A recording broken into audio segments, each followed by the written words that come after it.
All right, ladies and gentlemen, welcome back to Onward VRML. We're here with the first round of the Challenger Cup, and I am joined on my right there in the beautiful image to your right by Mr. Snooper Facts himself. Snooper, how are you today? Pretty good. Had a good Thanksgiving. Still pretty full from it, but I'm ready to go. I'm ready to watch some good Onward today, and of course, this is probably the best Onward we're going to see in a long, long time. Yeah, it's going to be only getting better throughout the weeks to come here. This is just the beginning stages of the Challenger Cup, where we're going to see 40 teams duke out for that final spot in the round robins and have a chance at that $15,000 prize pool at the end of this postseason. So we have the matchup ready for everybody. So we've got OJC versus Questcumbers here on Master League 1. What are your thoughts on these two teams?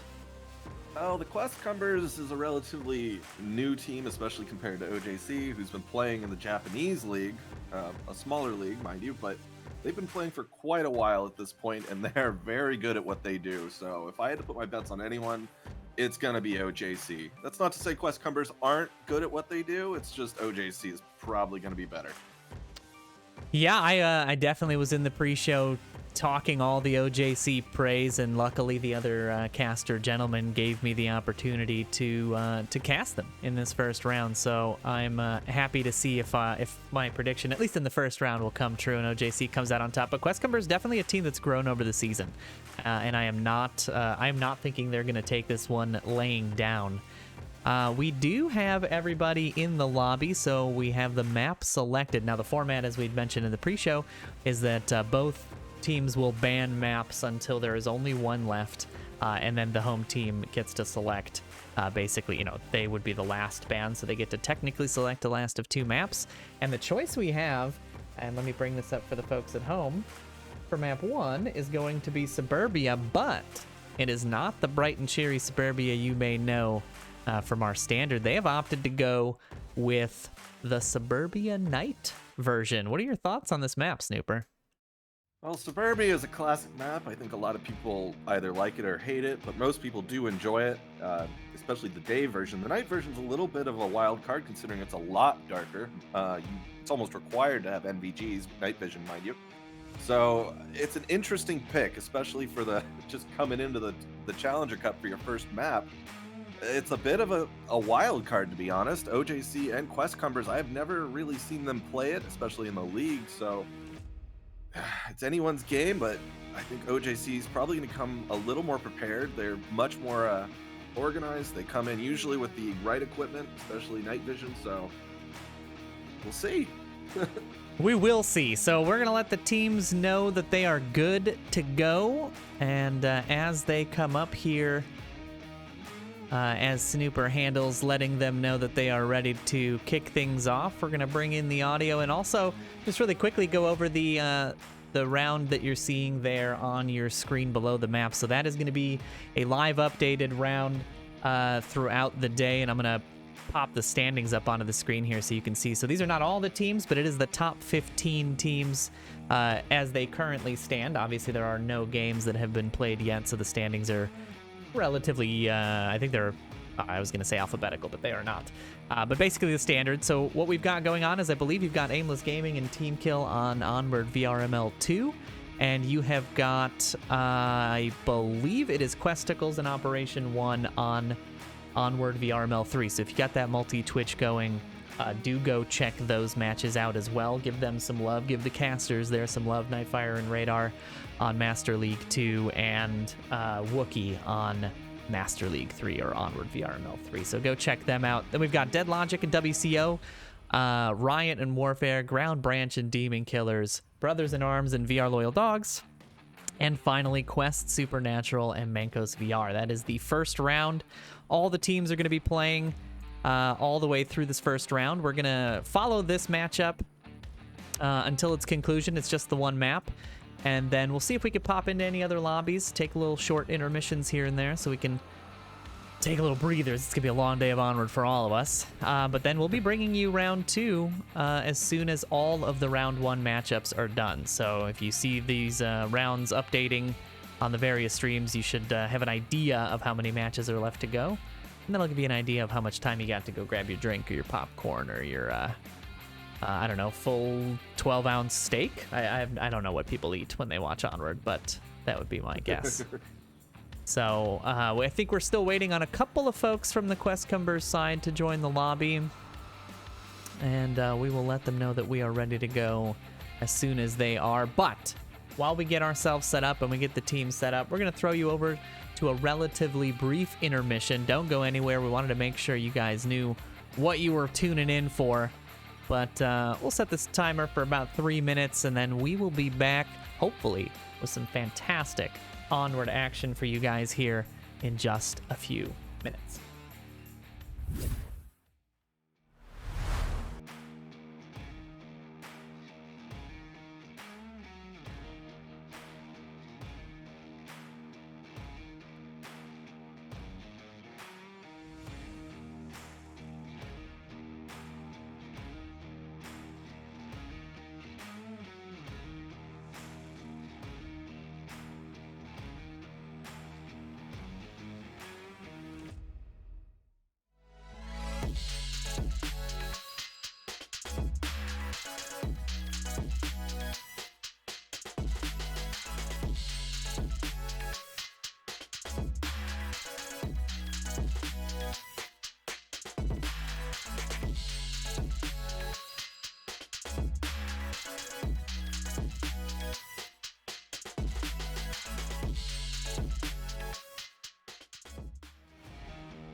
So if we beat this would be pretty impressive. All right, ladies and gentlemen, what you see on your screen is what I see on my screen, and that is Onward action kicking off. Thank you for waiting with us. Everybody's in the lobby. Questcumbers have 5, OJC have 5, and we are off and running into round 1 of round 1. Nep finding QC Dr. Anthrax right off the gate. That is a down, still a revive available. Interesting push from OJC all the way straight to the middle. 4 committed all the way across the street with Nep holding the back. Usually you see defense keep 1 or 2 back, holding up in Nick Cage's house or the spawn house. But right now, OJC is being very aggressive, and down goes El Marvin, and they trade to OJC Black. Yeah, that's going to make it a 4-4. That down was revived. Anthrax up in lane 1 now. OJC rotating around on that coverage. Should be now. It looks like Nashi did identify that they did lose 1. We have an interesting push going by the school bus from Questcumbers. OJC seems to be focused on those middle lanes and far left lane. Ghoul and Ronald Reagan might actually sneak right past him and take down Nep, and then all of a sudden OJC is an island. Yeah, this is the problem with that center house defense, right? If you stack everybody in the middle, you lose a lot of visibility about, you know, where the offense is coming from. That's why Nep's position is so powerful and so key. He needs to try and stay hidden and give that intel to his team as the offense makes the push. But Questcumbers have 3.5 minutes left. I mean, they've got plenty of time here to reset and figure out their approach. And my only concern with that is there's basically, as you said, 3 Questcumbers now able to freely move about. The OJC can't really see them. They're sitting in the middle house, and there's really no views on the playground in that burning building side, and all they have is Nep to hold the rear. Ghoul is making a push along with Varix into the middle house, into the Hornet's nest. Setting some shots upstairs. CK doesn't peek this angle right now. It does spot him out. Varix finds 1, Ghoul finds another, and just like that, the house has now lost 2 occupants. Ghoul calling out. Yeah, across the street. Oh man, Nep missing those shots.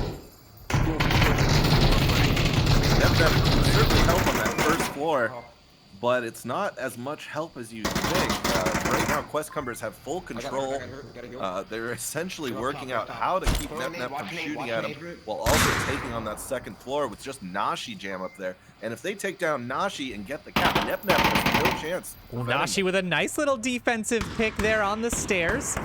That's going to leave 3 Questcumbers alive. 2 are stacking the house, and 1 is pushing lane 1. Anthrax there is the one that cleans up the outside push, and Varix hits the upstairs, knocks out the main defender for OJC on the objective, and Questcumbers will come away with their first round win here. What a freaking play. Snooper, thoughts? I mean, very, very interesting how OJC committed almost their whole team except for Nep into that middle house, and I think that was their downfall, because Questcumbers use that to their advantage to just go through the playground, sort of move around the middle house, and basically get free entrance. Nep was there watching, probably giving out call-outs, but for the most part, he couldn't do anything as that whole first floor was taken over by Questcumbers. Very, very good use of sight lines and just distracting the OJC team. Yeah, it was a fantastic play to watch. And, you know, I honestly... had Nep tucked in a little bit more, had he not taken those shots earlier on in the round, he might have been able to do a little bit more damage as they had pushed up the stairs a little bit. But I mean, still a really, really well played round by Questcumbers, and now they're going to take to the defense. So they got the defensive advantage here, you know, coming into this round. We'll see if that is. If that plays in their favor, you know. I mean, we were just talking about in the pre-show how OJC is a sharp team. They're gonna have to get sharper and sharper as they go through this this series, because now they're a step behind and they've got to catch up. You've only got 1 map, and every single loss counts. Even the rounds count. So, pretty big deal. Yeah, in normal league games, you've got 3 maps, and sometimes teams take a little bit to warm up. So, you know, you might lose that first map, but experienced teams can keep their head on their shoulders and get those next 2 maps and basically take the whole series. But this is a little different. You only have 1 map, so there's really no warm-up phase. You have to, every round counts, as no one said. You got to win them, or you get eliminated. Here we go on to round 2. Yeah, we are And loading into our and Ghoul, I want second you round watching here. Lane 1, Lane 2, like you said, but also, Marvin, your job, Marvin, I need you to watch Lane 3 and Lane 4. Good talk coming out from Quest Cumbers, trying to figure out where they need to put defensive players, what they need to do, and if someone goes down, they're talking about what they need to do when that happens. So that's something I like to see, especially from newer teams. They're making plans, they're making contingency plans. They understand that when you encounter the enemy, it's not necessarily going to be the plan that happens. It's going to be this aggressive push. Sorry to cut you off there, but OJC Black on the inside trades out. That defender is going to be resable, so not as effective as he wants that offensive push to have been, but still getting the down there causes a bit of confusion. If OJC pushes off of this, they can find two. So Ronald Reagan gets that res. Nep now pushing it on the inside. Some distracting fire from the outside. Another trade comes out. Anthrax and Nep trading back out again, and now we've got Ghoul with the suppressing fire in round 2, keeping Shinzu and Nashi stacked in. The flash hits good. The pressure's coming in. They should know that the gunfire stops, and that means they can push, but no, Marvin shutting down lane 1. Stops that approach, and now it's just down to 2 on the OJC side, and Ghoul being aggressive here, pushing out on the corner. CK Japan punishing Marvin in the back of the spawn, and Ghoul now applying the pressure onto lane 1. Is Nashi gonna find him? He does. That was a solid push from OJC. I mean, they're down to 2 players, but they've also whittled Quest numbers down to the same number, and they're just sitting in the island of Middle House defending their objective. And while that's a great place to be, a lot of cover, the walls are not penetrable, you're also very exposed. You don't have any view into the playground, as we said, and CK Japan and Nashi are just going to keep picking at them from these lower areas. And nighttime suburbia is very hard to see players in the dark, especially if you don't have the night vision. It's a nice little check flash there. Does blind CK. I don't know. I would have saved that flash for when somebody tried to come up the stairs. You know, you hear those footsteps, you check the flash down the stairs, blind the person on the offense coming up and rush him. But that peek doesn't work out, and that peek doesn't work out either, as Nashi nabs Varix in the window and leaves just his friend Ronald Reagan upstairs to defend the objective. OJC with 2 and 3 minutes on the clock. It looks like Ronald's going to try and hold up at the end of the stairs, make sure they don't get up there. And there is a nice little pick point that you can definitely sort of hold the stairs from. There's a little hallway to the right of it as you go up. So if you put a player there, I mean, you can definitely get some good ambushes, but you can usually only do it once unless the other players or the other team is doing a full team push up the stairs at once. So it's a little risky, but we'll see what the Quest Cumbers do. They certainly had a nice upset on that first round. So at this point, I'm ready to see some good action as soon as OJC gets to the stairs. Yeah, I mean, Ronald is tucked in, and, you know, this is the right approach. You don't make any noise. You commit to your spot. You don't give OJC any more info than they already have, right? You try to stay as quiet as possible, and you're in the ambush. Really, he's hoping for both of them to push the stairs at the same time, because then you can get that nice little double kill.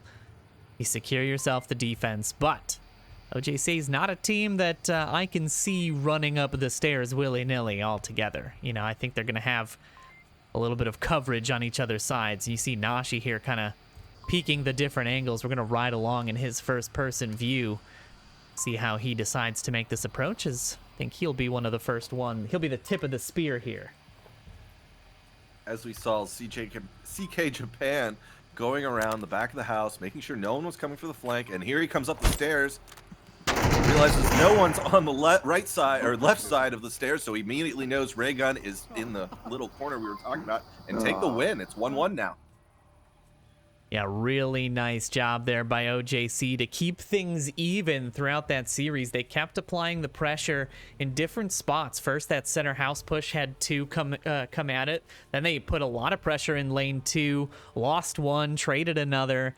There was a good little back and forth there in lane 1.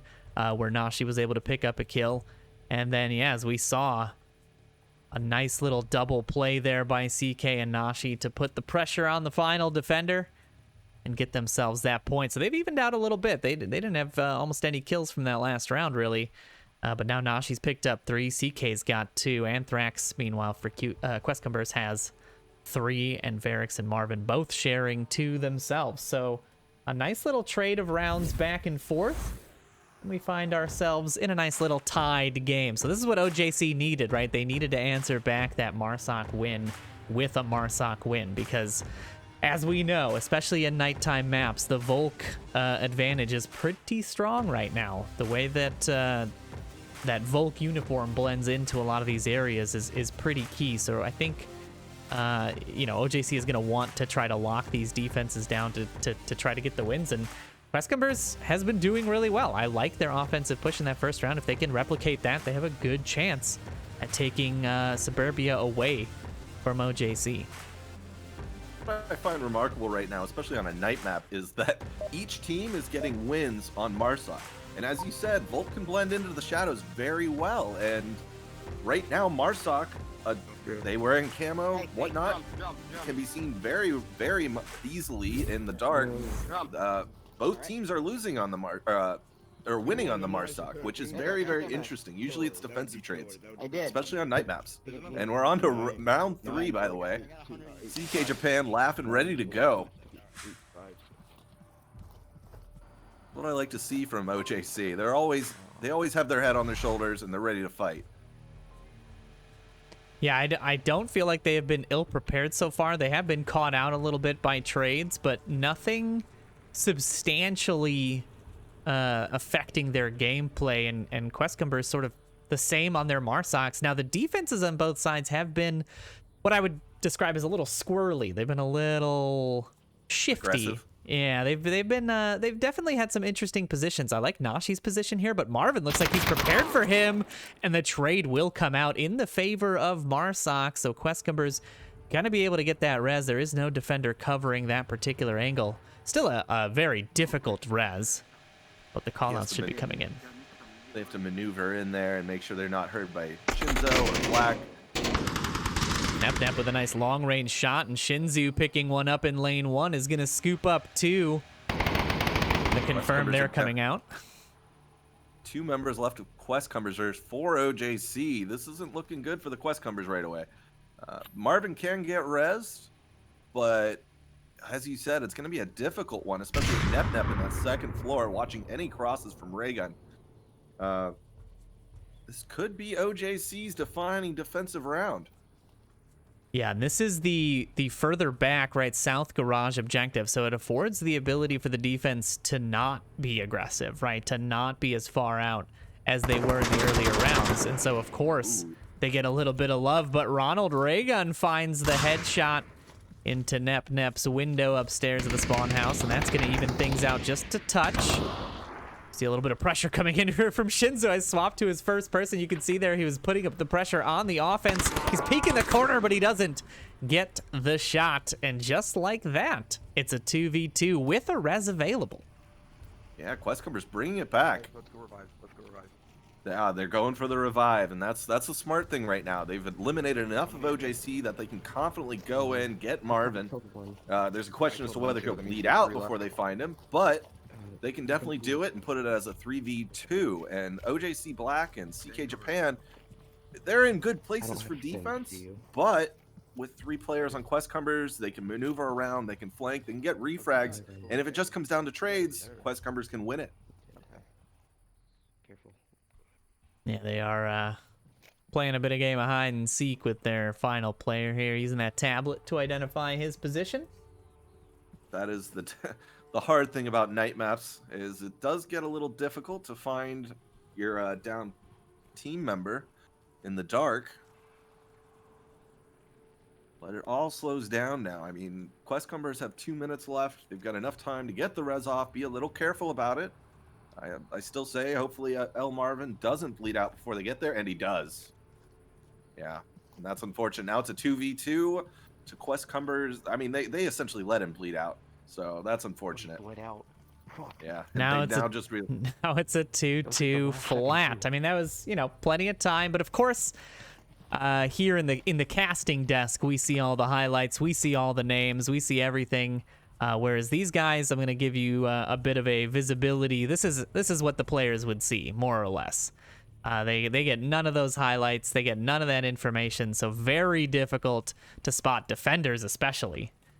And that is why they were being extra cautious on that revive attempt. I think Black realized Varix is near him, and he's in a perfect ambush position to get him if Varix tries to move past, I guess, the little street corner there. Or It's even like, if he... I think Black just heard him. He popped up, starts looking around through the bushes. I think he's hearing some shifting.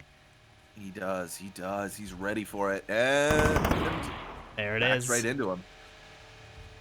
That is the trouble. If you stay quiet enough as a defender on here, you've got a pretty good advantage, and not checking your corners will get you killed. 38 seconds left on the clock, give or take, and now it is just the 1v2. Let's ride along with Ronald Reagan. See if he can clutch this round in the final 30 seconds, or if OJC will nab themselves 2 points in a row. I think he threw a flash to sort of pull OJC's attention. Now he's attacked Black, but Black is already ready for him behind cover and takes the round. OJC goes up 2 points to Questcumbers 1. Yeah, nice little defensive round pickup for them, but now they've got to deal with that same entrenched defense. So we'll see if Questcumbers decide to be aggressive or if they're going to take a page out of those final defenders' books and tuck in. Wait for OJC, spring the trap on them, so to speak, and try to even things out. That's what they're going to have to do, I think. Really have to use that Volk advantage to their advantage in order to try to keep things even here. Give them their point. Pop back to scoreboard. We'll see if any games finished. It looks like Aimless Gaming has already put in a 4-0 score, and Quest Supernatural getting a 4-0 score over Manko's VR as well. You can see that bracket updating live as we go through, so keep your eye on that. On VRML 3, Operation 1 is at 3 points versus Quest Stickles 1. This looks like a very good game, especially for Operation 1 right now. Yeah, we've got some really good games overall, I think, today. I'm pretty excited to see what these teams come up with. And as the rounds continue, we're going to see a lot more sort of evening of the skill gap, right? As the brackets settle towards the end of the day, we're going to start seeing some really tight matchups. So we may see a few blowout scores here and there in the first couple of rounds, but I think as we get through the rest of the series, we're going to see some really, really intense matchups, so do stick around for that. But as I say that, it looks like we're getting ready to jump into our next round. Now let's see how Questcumbers handle this, because this is an objective, as we said, that it really plays into the Volk sitting down, making sure that the offense just comes into the ambush or kill zone and just wipes them out, as we saw previously when Questcumbers tried to enter OJC's kill zone. I mean, there were trades, there was some losses on OJC's side, but the ambush is real on this map, especially the night version. We'll see how OJC opts to push this. It looks like they've got the 3-2 split, 3 on the west, 2 on the east, and Nep with a quick shot will find Dr. Anthrax all the way down at the end of lane 1 here. Yeah, and that's 3 OJC members on lane 1, so once they effectively clear it in their heads, we know it's clear, but they do not know it's clear. They can't see what we see. Once they clear it, they'll have free reign on lane 1 and pretty good movement down to lane 2 and 3 just because Varix is there. Of course, we have Marvin and Ghoul holding the back and Ronald Reagan holding Burning Building, but that, in my opinion, isn't very effective view cover. You're not going to be able to report in where the movements are happening, especially since OJC has decided on sort of a pincer tactic going through lane 1 and lane 4. It's going to be an interesting defense for Questcumbers trying to handle this. See how this OJC offense stacks up. They are being a little bit more cautious, so they are kind of aware that they're going to have to be more meticulous when it comes to clearing a lot of these areas. See the aggressive push into lane 1 is coming since they've knocked that one out, and Shinzu finds Ghoul in the front of that spawn house now, and that's going to make things very difficult for Questcumbers. They've lost the bulk of their western defense, and now the main peeker towards the west side from the spawn house is gone as well. So this is going to be a very tricky situation for Questcumbers to try to dig their way out of. They can still do it. It's the map for it, where you can take a few number of players and use ambushes and the shadows to sort of get your win, especially on Volt. But I am seeing a lot of losses to pace and movement from cute Questcumbers right now. It's not ideal. Comes the push around middle house. Varix is in a decent spot to maybe pick out a couple of people coming from lanes 1 and 2, but once he takes those shots, he is going to be very exposed to the surrounding members of the offense. Black and Nep here at the house. Oh, Raygun does scoop up one as he's hearing the CK comms. He decides to push away, and then the tumble back peek gets Nashi as he gets aggressive around the corner. That's going to alert Nep. There's a little flash out that probably did not get Ronald. That is a little too high. But now the footsteps coming in. Ronald getting aggressive on the corner. He's hearing these footsteps. Ronald needs to kind of stay tucked in for just a second. It would be nice if Marvin was able to sort of cross watch here and pick off Nep if he decided to round one of these two corners. Varix, meanwhile, does manage to nab Shinzu as he pushes up that lane 1 approach. And it's 2 minutes left, and we're in a 3v2. I'm very impressed with Questcumbers right now. I mean, especially when it seems to not be going their way, they seem to have some way to pick it back up. Ronald Raygun with the 3rd kill this round. MVP right now, holding it down for his team. Varix definitely doing work. I mean, this is an interesting defense that is working out for them. I mean, OJC seems to be losing all these fights. Bravo, Questcumbers. Yeah, they're doing a great job on this defensive round, and now they're leaving it all to Mr. Black on the OJC side to try to salvage what he can from this round, but only 1:20 left. 3 defenders, so definitely be a challenging clutch for even the most veteran of players. Yeah, I mean, that's difficult, especially in the night version of Suburbia, where your vision is very, very it's very difficult to see Volk, as we've previously said and stated multiple times. So if you're the only person left with a minute left, God, you have a lot of work to do and not a lot of time to do it. I feel for Mr. Black over there, but Questcumbers have been doing a stellar job on their defense. Now he's getting a little bit of audio information from those comms. That's the key, right? You stop being quiet for 2 seconds and you know exactly where somebody is. Ronald Raygun rushes out to try to get the pick, but Black is quick enough on the trigger to find him. He's got to run. His watch has made noise. He finds a second. Can he find the third? Marvin going down, leaving just Varix here. Varix peeks a little too late. The shots do land, but it's not a kill, and Black with the clutch will find the 3rd round for OJC, and an unbelievable comeback for OJC to get that 3rd point. That was an emotional roller coaster. I will say that. I mean, at first you thought Questcumbers was going to lose it because they lost 2 peekers early. Then OJC started losing 3 people to Raygun. And that's not something most teams can come back for, especially with 1 man left on the field versus 3 players. And Mr. Black came out and took them all in the last, 30 seconds? If not 40? I mean, that's he did it in just a little longer than my instant replay was able to capture. But I mean, wow! If somebody goes and clips that in the Twitch, what a first round play there from OJC Black, Mr. Black. A fantastic play by you.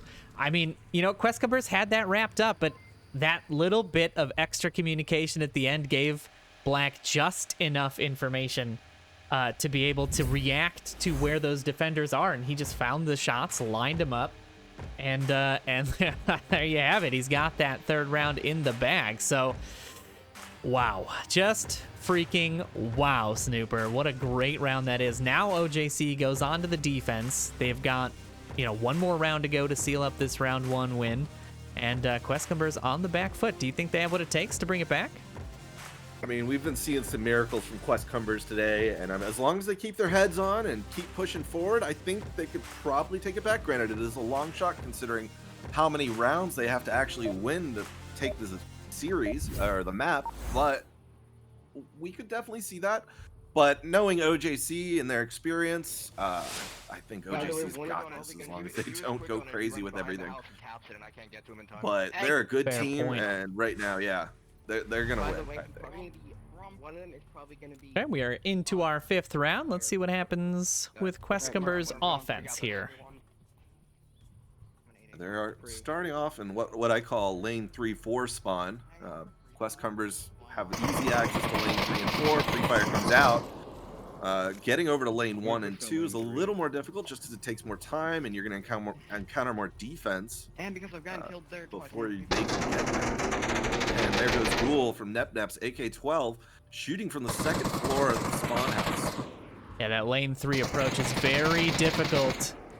It's hard to see those defenders up in those windows early on. You're not, if you're not a seasoned player, you're not usually expecting those sort of tall angles, the difficult long angles. OJC using those to their advantage to get a nice early 5-4 fight.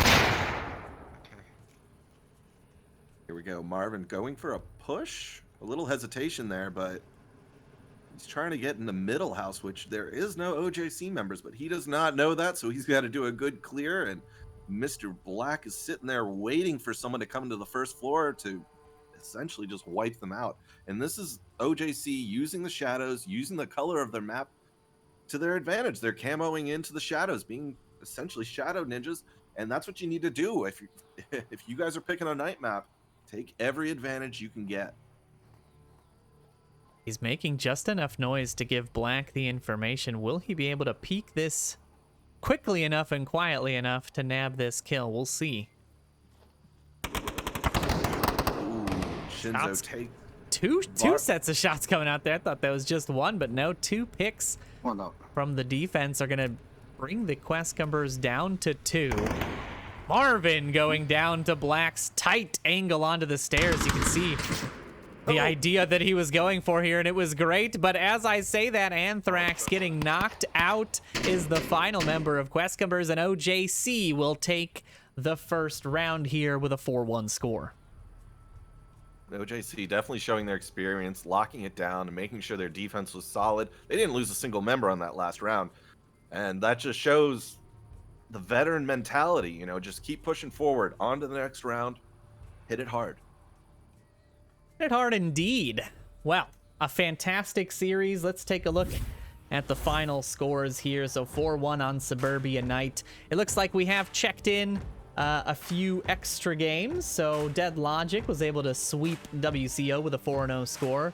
Riot, meanwhile, taking Warfare 4-1. And of course, our OJC Quest Cumbers match coming down as well. And it does look like Operation 1 managed to take the first map away from Questicles. That's an interesting upset there. I think Questicles was the favorite of Wookiee, I believe, in the pre-show, so an interesting little development there. I'll have to give him a hard time over it, but a lot of interesting games that we've already had.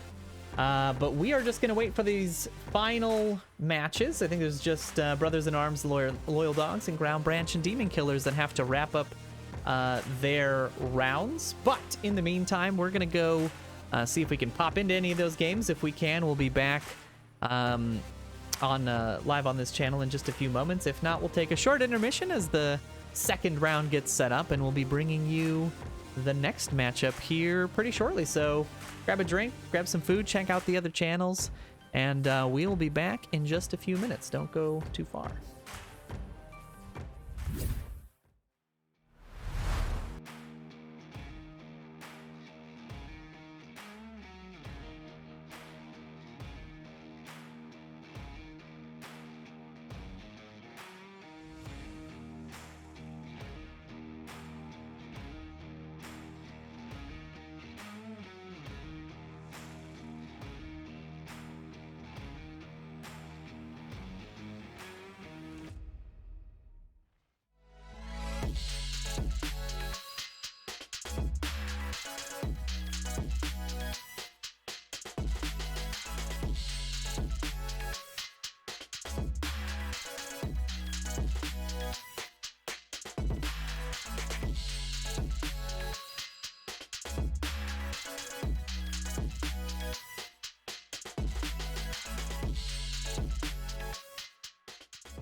All right, ladies and gentlemen, you may have seen the update to the deck there before we came back in, but we have opted to jump into the game in progress here. It looks like Demon Killers and Ground Branch have started a little late, and you know what? That works out for us, because that means we get to keep pumping Onward action into your eyeballs and ear holes here on Master League 1 on Onward VRML.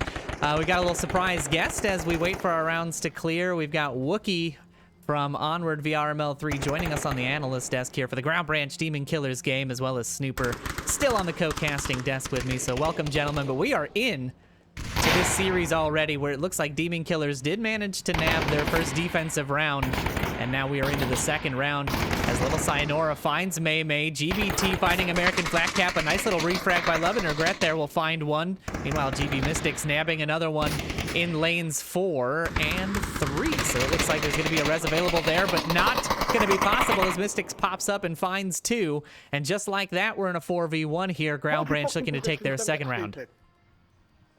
We came into a big battle on both lane 1, lane 4, lane 3, and it seems like Ground Branch got the better end of that. Yeah, they have. We came in at the right time for that defensive stop. It's just going to be Love and Regret left here on the offensive side. We're going to ride along with him and see how he manages to try to bring this round back for his team.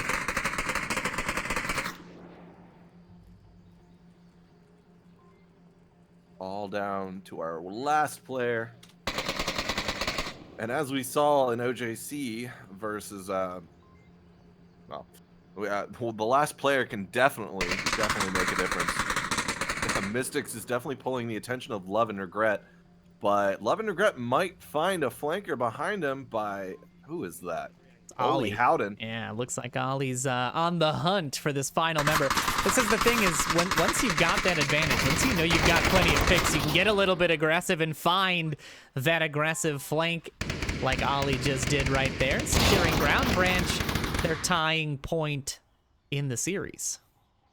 Yeah, that was quite a decisive victory for Demon Killers on that first round. Or was that Ground Branch? I'm sorry, because the team switched on me. Volk basically just fixated on their lines, watched those crosses, and they just took out Marsoc in a very commanding way. So that's gonna definitely they're gonna feel that in the next round going into this, because the morale has to be, gotta keep your morale up. It's only map 1, but that's rough when you go down with such a loss. Yeah, absolutely. Such a large margin. It looks like for Demon Killer's first round, American Flat Cap and Love and Regret both had scooped up a pair of a good set of kills, basically. The entire team's at that stage. And it looks like that is what's happening. So we'll see exactly how that shakes out. I wonder, yeah, everyone just left the lobby. Maybe they had to replay a couple of rounds or something. That's why. Oh, potentially they had to play the last round. Yeah, we'll see here what happens with this final matchup. But yeah, you're right. Looks like they have opted to. Most of the players have left the lobby. So I wonder if we came in during a fix-up round. You know, a little hey, we had to rehost or something. So we'll see. We're gonna give them a second to figure that out. We're gonna go to our little brief intermission, but maybe we'll be back with round 2. Who knows? I just wanted to make sure we were covering as much of this action as we could. So stick around. Don't go anywhere. We'll be trying to come back to all the channels as soon as possible. So don't go anywhere. We will be back, hopefully in just a few moments.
All right, ladies and gentlemen, we're back. We're in it. We're ready. I don't know what other things I can say because we are getting ready for that matchup you see on your screen there, Riot and Operation 1 here in round 2. And let's make sure you folks can see that that new bracket update. So let's make sure that that shows up properly on the old screen for you guys. There she is, round 2, all stacked up and ready to go. All right, so Riot and Operation 1, what are your thoughts on this matchup, Snooper? We're going to talk about the map in just a second, but give me your initial thoughts. Well, Riot is actually a combination of a few veteran teams, so I can definitely see Riot pulling ahead and taking it from Operation 1, considering they're the newer team. But we've also seen a lot of upsets from newer teams in this league season. So honestly, I couldn't give you a prediction. I would like to say Riot, but that's kind of because I was on their team at one point and, you know, bias and all that. But in all honesty, from an objective standpoint, this is a coin toss. I could see both teams taking it, especially on Bazaar. Well, with that spoiler, Snooperfax has given us the map to talk about. Yeah, Bazaar is indeed the choice for these two teams. The map is the first time we're seeing it. Obviously, round 1 was played on Suburbia, and we saw a little snippet of that final ground branch set of rounds on Suburbia as well. So Bazaar, definitely a good little balanced map. I'm expecting to see it quite a bit in these Challenger Cups. A lot of teams tend to prefer this map. I don't know. I don't have all of the regular season stats up in front of me right now, but if you kind of had to ballpark it, Snooper, I know you've been around the Onward community for a while. Which team do you think is strong? Let's ignore your bias for just a minute. Which team do you think is going to have the better chance here on Bazaar? I mean, there's definitely some members on Riot that are very strong on Bazaar, and then there's definitely some people I know that are not very strong on Bazaar on Riot. So, as I said before, it's kind of a coin toss, whether the plays actually work out, whether they've been practicing it. That really comes into play. Operation 1 is also a very strong team, able to sort of, push when they need to push and do it effectively. So, I mean, like I said, I'd like to say Riot, mostly because of bias, and we are starting into round 1, but I can definitely see both teams taking it. It just comes down to who can actually pull it off, and that's really the name of the game, whether you can keep your head on straight. Well, I just don't want to get kicked off immediately. And you can confirm this for me. I only glanced at the standings here as we went through, but I believe Riot's coming off of a win, and Operation 1 is coming off of a win as well. So this is a win, two-winner scenario that we're seeing right now. You can confirm that as we watch Riot get set up for their offensive push. They've got the 3-2 split here out, and the early shots will find Void 16 as he stacks on the west side a little bit too aggressively in the open. Meanwhile, Reefer with the response finds Ranger in the window of the objective building, and that's a 4v4 right out the gate. Yeah, I mean, that's what I'm talking about. Both teams are very effective at getting those picks early, finding the normal routes where people are going to go to try and get into position on the objective, and on defense and offense, that's very important. As we saw there, one on the offense got picked off, and then immediately a refrag came out from Reefer Madness, and that's sort of what I'm talking about with coin tosses. It comes down to who can get into positions more effectively, who can get those shots off, and honestly, both teams are pretty good at it. One team is just newer. Square feed there, almost getting caught out, but he peeks the balcony at the right time, takes some shots out, almost catches the offense out, gives him a little wave there, just a little how do you do? And he gets punished for it as Reefer is ready for him on that re-peek. And that's going to bring Operation 1 down to just 3 defenders now. They're going to have to start dealing with these folks out in the east. Xandria and Unseen both pushing into the south. I do see an interesting loadout from Silver Night Fury. He has a rifle and he has a shield.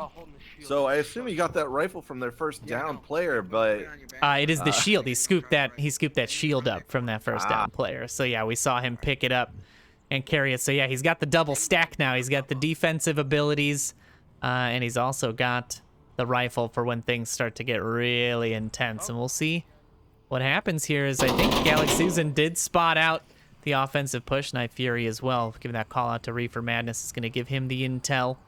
Get that gun up and ready on the window, but it looks like Galaxy Susan's not going to be re-peeking, which is the smart thing to do in this case. Once you've been identified, definitely one of the mantras of the Onward gameplay is never re-peek the same corner. I mean, if you've seen somebody, then they've most likely seen you, and you don't want to put yourself in any sort of unnecessary danger, especially as a defender already down a man. You want to be as careful as you can. Like the plan on Riot right now, since Silver Night Fury has the shield, is he's going to stand there and just sort of draw their attention, because the shield will block bullets for the most part. And Reefer Madness is going to go around for a flank. Whether he finds Ramen or not, that's a different story, but he does have team members coming from the east that can definitely help with that. So this is an interesting play from Riot, and I don't think Operation 1's going to be ready for it, considering they've lost 2 players. Xandria's already engaged Ramen and took him out. Unseen following up behind, and it's down to 2 Operation 1 members right on top of objective. I can definitely see Riot taking this, considering they're just slowly picking down Operation 1's defense. Yeah, Xandria there getting a little bit aggressive with Galaxy Susan, forcing him to continue rotating. That's going to give Unseen the shot into the objective building and leave just the final member of the defense alive, but he does manage to scoop up Xandria. Get things out just a little bit. He is the last member remaining, though, and we'll see If lightning strikes, I guess 3 times as he finds another member of the offense. The confirmation shot's coming out there. Now it's a 1v2. Just over 60 seconds left on the clock. The danger of Denny's position is that he can't exactly see in all the places you can cap from. So, yeah, he's in a great spot to defend. But if he gets capped on by, say, Reefer, or if Silver Night Fury sneaks up and gets the cap while Denny's distracted, that's 2 points to Riot. Yeah, he is in a decent position now, but Silver Night Fury doesn't manage to go by unnoticed. He does spot him out. Now he knows he has to be aggressive. He pushes across. Reefer Madness, meanwhile, finds the angle at the right time. Shuts that defender down, and Riot will go up 1 point here in the second round. That's what you want to do if you're the last player on the objective and you know you can't fully defend it. You can't watch all the little places that they can cap from, and you know there's more than one person on the field. So you really want to die before the cap comes out. I know that's 1 point to the enemy team, and that's not ideal. You definitely want to win every time. But for the most part, you don't want them to get that cap, because that's 2 points, and that's 2 points you have to work up on wins. So bravo there for Denny at the end, sacrificing his life just to end the round and move on to the next objective. Yeah, we're going to see what happens as we get into our second round, and they swap between Volk and Marsoc. Now we're going to have Riot on the defense and Operation 1 attacking. Now, again, you know, I'm seeing the surprise in the chat as well for, you know, hey, Marsoc's doing great on this round. There's a lot of surprise for, you know, a Volk side not having the advantage right off the bat. And I'm curious to see if that carries over into Operation 1's Marsoc round, or if Riot just sort of had that special sauce. What do you think? Well, Riot, as I said, has a lot of experienced team members, people who've been playing in the league for 3, 4, 5 seasons, if not more. And I mean, yeah, the game's changed over that time, especially during 1.8, but for the most part, a lot of those skills still translate. Getting shots off, understanding how to negotiate Bazaar. The layout of Bazaar hasn't changed in any major way. And you can see that from Reefer Madness, Xandria. I mean, all of the players on Riot definitely have some notches under their belt, and they're using them. All that experience helps. It does indeed. We'll see what happens here as we get ourselves into the second round. Zoom on over to the defense.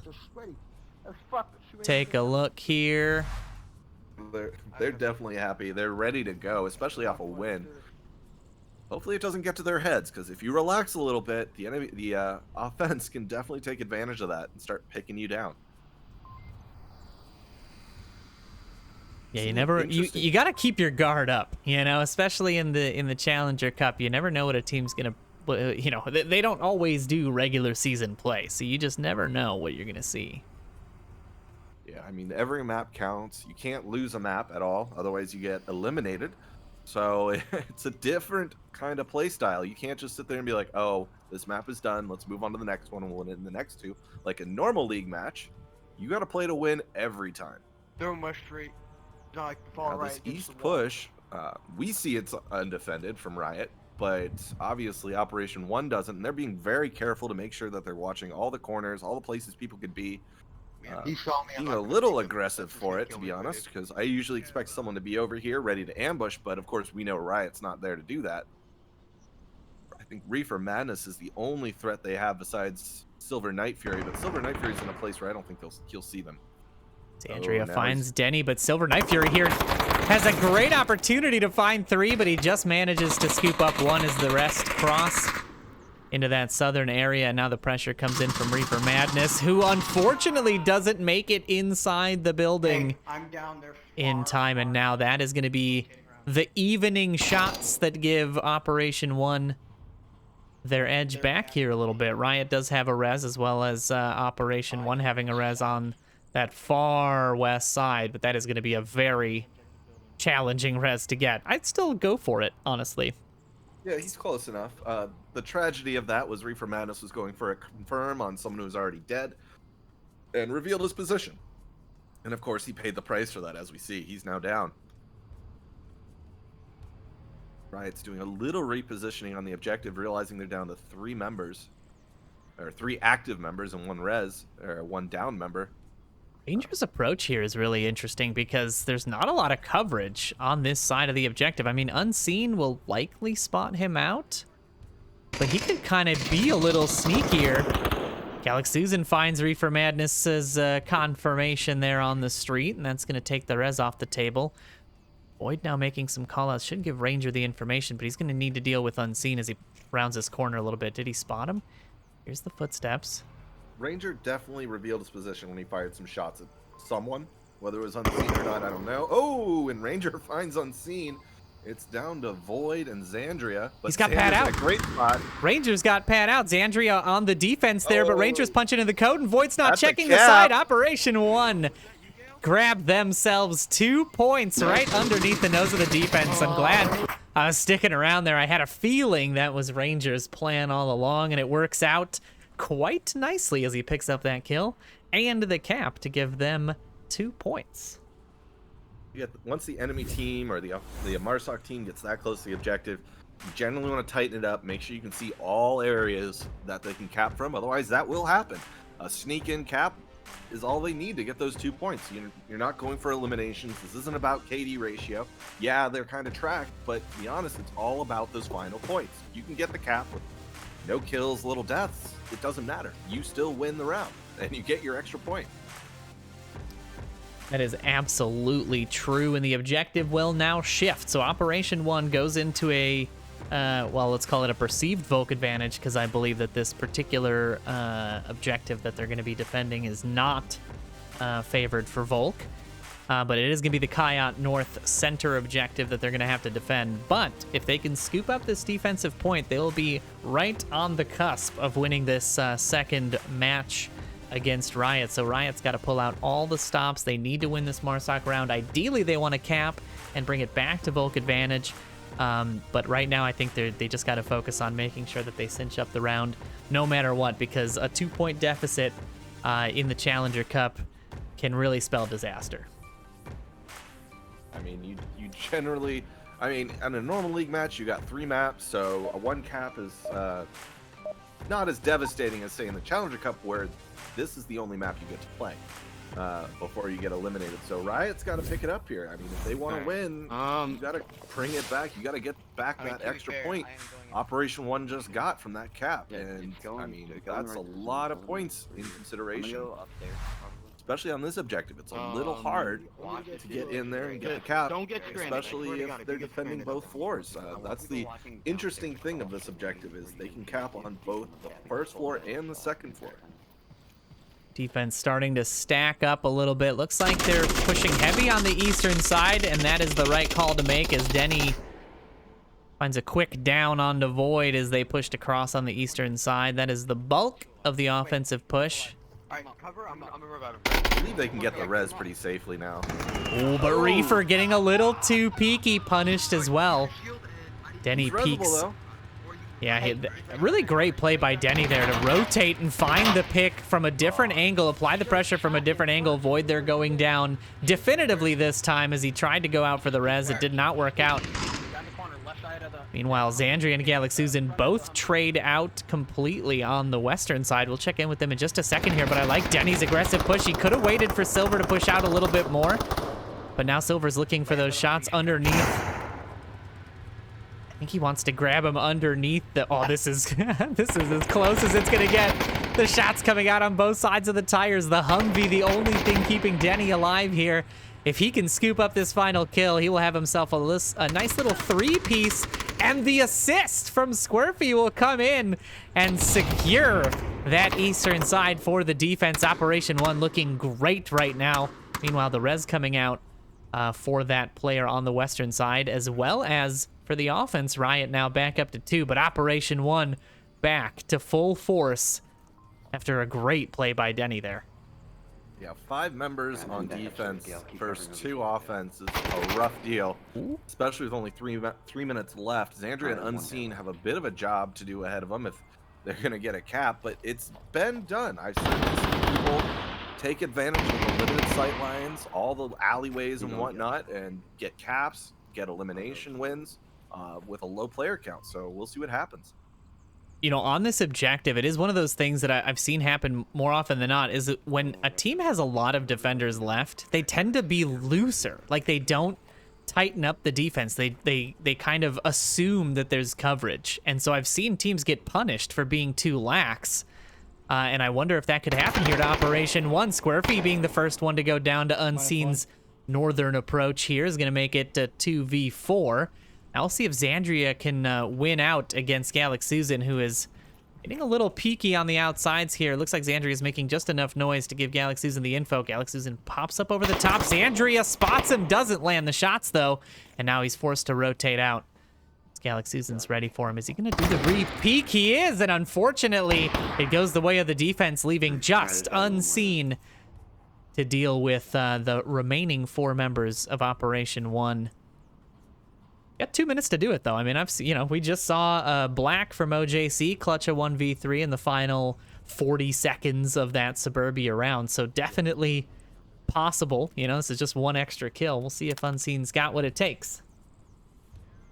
Now, as soon as Unseen, though, fires, he's going to start getting swarmed, and whether he can take advantage of that, we'll see.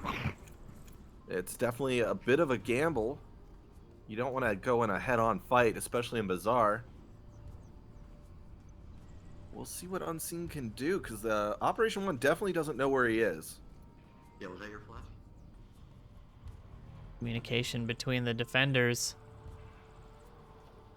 Trying to figure out who's causing all the commotion outside, and that peek by Ranger gets punished. Unseen scoops up another kill, but now he's got pressure from 2 coming. Is he going to handle it? No, unfortunately not. Denny finds the 4th kill in the round for him as he trades out for it. And knocks Riot out of that Marsoc round. This is exactly where Riot does not want to be right now.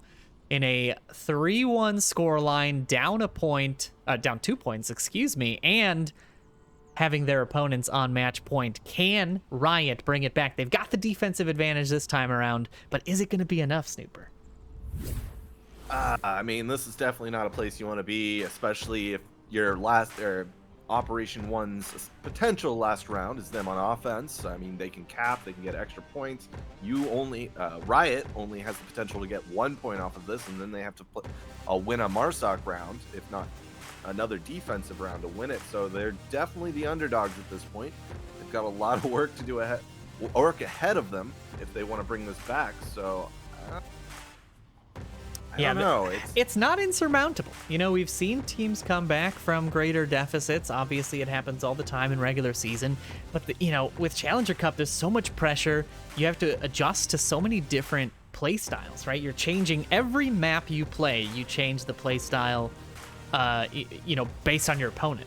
So you're constantly having to do these adjustments, and it can be hard to figure out, like, okay, well, this was working for me for this team, but they're kind of aggressive. So now this other team is a little slower. Do I do the same thing? Do I have to adjust for it? So there's a lot of this back and forth adjustment, and it really comes down to, is your team adaptable? Can you adapt properly? And right now, Brian has to adapt pretty heavily to this Operation 1 approach to this game. Alright, I mean, that's being able to switch on the dime, as you said, to a new team strategy is kind of hard, especially when you're playing round after round after round with new teams every map. So it becomes a bit of a stress test whether we can see which teams have the stamina to keep up the tight play. And I mean, that's battle for you. If you're fighting for long hours, you're gonna start relaxing. You're gonna start losing your cool. Here comes Riot with the pre-fire, catching Squirty as he tries to rotate to the east on his approach. Yeah, Squirfy going down there early on that cross. I mean, it's a cross you have to make one way or the other. It is dangerous to make it so early in the round for that very specific reason there, as Unseen has showcased for us. Looks like the rest of the offense has split up a little bit, but the pressure's coming in. Xandria with a nice hold on the defense there. They're meeting in the same place. This was where Galaxuzen had popped over the stairs and grabbed Xandria in that last round. Xandria answers back with a quick defensive pick here. Now Ramen looking for the revenge refrag. Is he going to be able to spot out where Xandria is sitting, though? question. Ramen now reveals his position. Xandria in the doorway, trying to catch him from behind, but Ramen now realizes someone's behind him. Oh, a ring around the Rosie. We're all over the place here, and Ramen drops off the top. Xandria not ready. Going down to that wild play for Ramen to cross all the way into where the defense can sit, go up the stairs behind where the defender came through, and then finding that pick is such a play, but Unseen managing to shut that down, and Reefer killing Denny on the eastern side. We'll put Operation 1 down to their final member, and let's ride along with our friend Ranger as he nabs the first kill here to even things out, making it a 1v3 with a little over 3 minutes left. And he's in a rather dangerous spot. All of his entrances are pretty well covered by Unseen and Night Fury, and Void can certainly come up and support whoever he needs to support. Also, he's watching the back end, so they're not worried about flanks. And Unseen definitely now knows where Ranger is. We'll give the call out. We'll put some shots down. So now Night Fury can basically pin him down and get the kill. This looks like it's Riot's round to lose. They've got to hold it. They absolutely need to hold this defensive round. Then they got to pull out all the stops on that next round to at least try to even things out and go back to evoke advantage. If not, they got to be thinking cap as well. Try to seal that round out. From what a great answer back that would be, right? Getting capped on in the second round by Operation 1, and to be able to end the round on a cap for them, I think would be pretty sweet. Ranger does spot out Unseen. Every time somebody spots Unseen, I want to say, well, I guess he's seen now. You know, I wonder if that's the joke there. Unseen, you know, you can DM me later. That's just a fun fact that I need to know. But I always want to make that joke. And in that case, he does live up to his name. He does. He does usually live up to it. Absolutely, we have seen him grab some nice little picks in this series already. But now we're gonna follow along with Ranger. He does look like he's walking right into Void's direction, and will probably be picked up by an ambush, considering Void has made no sounds, no indication of where he is. So I don't think Ranger's expecting anyone to be here, besides just, oh, there might be someone behind, you know, Kayat buildings, but I don't know that. Oh, there we go. Trade comes out, but it goes the way of Riot, and that's exactly what they needed here in that fourth round. They needed that defensive win, but now they've got to pull out the Marsoc win of a lifetime in order to try to keep this series close, if not potentially even take it away from Operation 1. And we are shifting over to the Northwest Market objective, so you can see there behind the scoreboard. They call this mini market. Yeah, the mini market. What are your thoughts on this objective? What do you know, you played for Riot a little bit. You definitely know some of the players. So do you think they've got the chops on this objective? You think they got a good shot at bringing back a Marsoc round, being a point down? They do. They obviously have played many seasons on Bazaar, and they understand that, hey, you can cap behind the wall, you can cap, you know, right on objective, but you can also cap inside the building and the little alleyway behind it. So that's 3 unique places, 4 if you want to count the other side of the wall, as I mentioned, that you can cap from. And once you start losing a lot of defensive players, you got to make sure that all those places are covered. So that usually results in 1 or 2 people running around, ring around the Rosie style, making sure all those spots are covered. But I do know for a fact that Riot is very aware of that, you know, and they're not just going to let it go all willy-nilly, like, oh, we're going to leave that building open, we're going to leave the alleyway open. No, they're usually going to have someone watching those areas, I hope. I mean, we've certainly discussed it in previous seasons, so I assume Xandria and Unseen are talking about it to the new guys. But I know for a fact that Riot can do this. They know where to cap, they know where to go, which areas they need to pick off. There's a question as whether Operation 1 knows that, but that's just because I'm a little more unfamiliar with the team because they're newer. But they've certainly shown that they can run with the big dogs here. Yeah, absolutely. We've seen them pull off some pretty great plays so far. That round 2 cap, a very good example of it. Ranger finding that line through the defense and just getting right out from under it in all that confusion and punching in the code. Definitely a big deal. But we'll see if they've got the chops for defense. As you can see there, our Operation 1 folks had to have somebody sub in, it looks like. I think Skype was not one of the original 5 that was playing, so it looks like they did have to swap somebody in, but we should be kicking the round off here in just a few moments. Sometimes you just need to switch out a player that doesn't feel confident on a map. Not everyone is perfect, and not everyone is very good at all the maps. Even if they're a good player and can get the kills, you know, I personally have played many seasons. I wouldn't say I'm a good player. I'm a decent player, but when it comes to maps like Downfall and whatnot, I bow out. I'd let other players play that, and perhaps that's what we're seeing here. Yeah, I think that is a pretty common theme across a lot of different teams. You know, I myself also as a player, you know, there are certain maps that I just, I'm not the most effective on. And sometimes it's not even that you're not effective on it. It's just that somebody else is far, far better. You know, somebody's got all the angles covered. They know all the approaches. They know what the best way to handle that map. And the hallmark of good captains and of good teams is being able to, you know, recognize those strengths and weaknesses and put people in, you know, setting aside your personal preferences and doing what the team needs in that situation. So potentially that's what we're seeing happen here. And we'll see if Operation 1 seals the deal, so to speak, with that player swap, or if Riot is going to be able to put these points on the board and keep the series tight in match 2. Currently seeing Ranger and Void about to meet each other in the West Street. Void's got the shield, Ranger's got a rifle. See what happens. Going to be peeking in. This is just going to be intel, so Ranger doesn't take the shots there.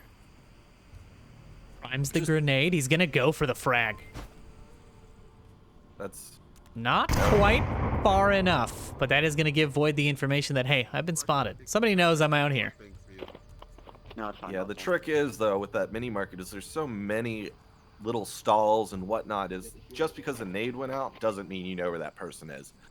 Void probably didn't see Ranger. He might have seen him on that crosshair, seen the movement. But for the most part, it's still iffy to call in support, be like, hey, I need a rifleman to come in and take this guy out on, say, left side of mini market. There's a question as to whether Void actually saw anyone. He just knows someone's there. And of course, Xandria and Unseen are working their way through the middle of the map. Whether they're going to find Squirty or not, I don't know. Squirty's in a bit of an interesting position. Not an uncommon spot for Squirfy. And just not uncommon enough, as Xandria able to scoop him up as he peeks the corner. The confirms don't quite come in, though, and Galaxy Susan putting some shots down towards Xandria. It's like a storied rivalry between these two, constantly fighting in this alleyway. Interesting to see how, you know, how players will like gravitate to the same areas of the map and the same type of coverage and the same type of approach. We're seeing it between these two players every round. Yeah, it's very interesting that Xandria keeps trying to go for those head-on fights. He gets the confirm. Whether Operation 1 is going to reposition at this point, because they're down 2 members. And on this objective, as we mentioned, there's a lot of cap points. I think Silver Fury is actually taking shots at Xandria. But I hope they're clearing that up, because it's really painful to see a team kill. And I think if Riot keeps picking away at Operation 1, we could see a cap. I heard someone over.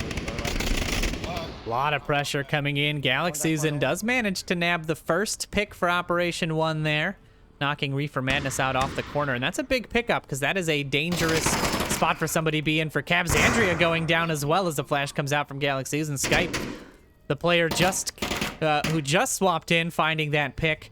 And it's a big deal for him. Now Denny and Void here just on the other side of the wall from each other. They should be hearing this information.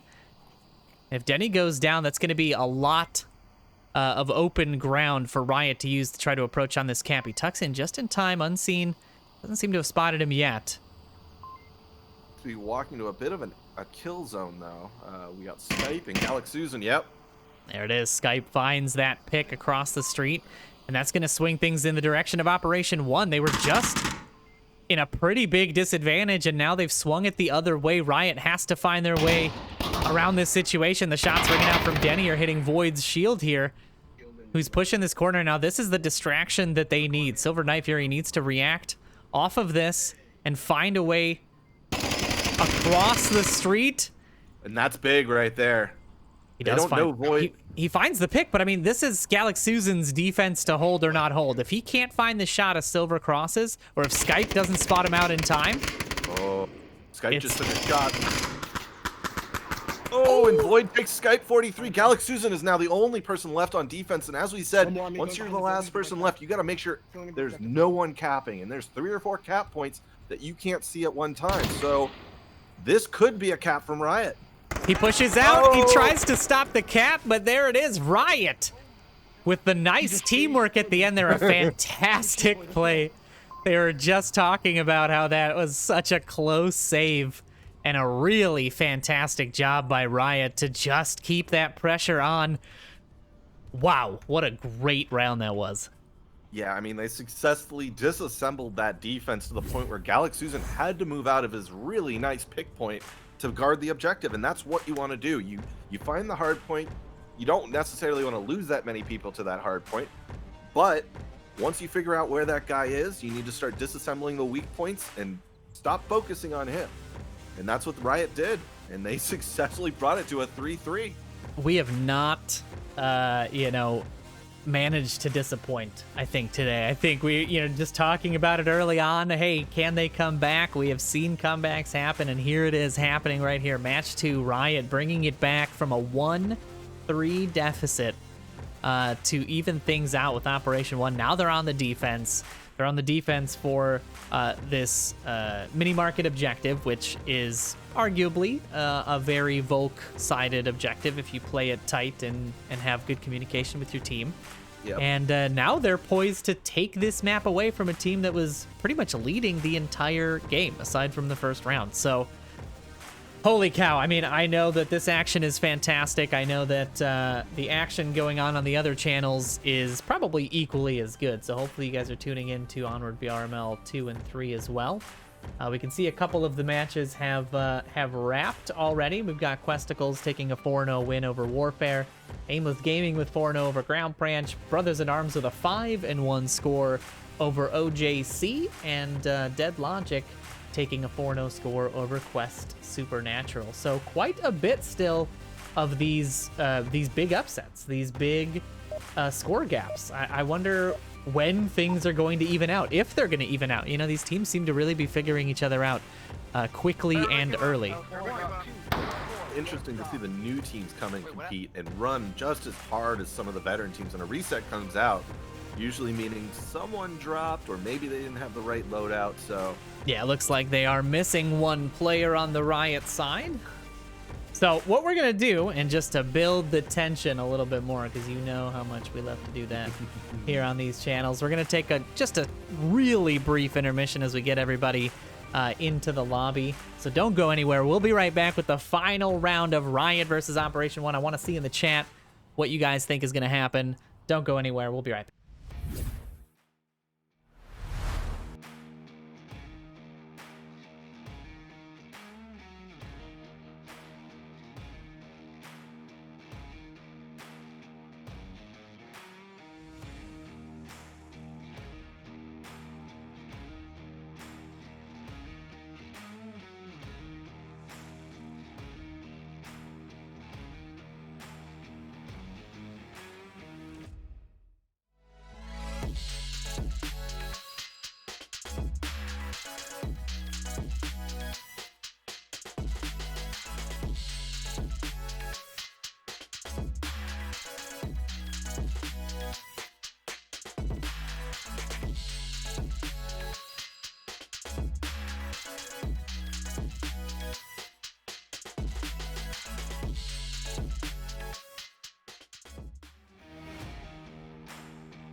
All right, ladies and gentlemen, we're back.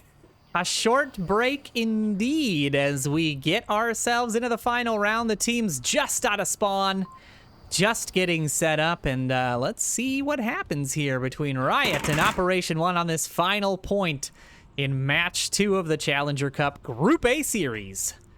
Ooh, boy, I'm excited for this one. We've already got heavy pressure from Operation 1 coming in on this left side of the center courtyard here. Losing my words. This is what happens when you take a break.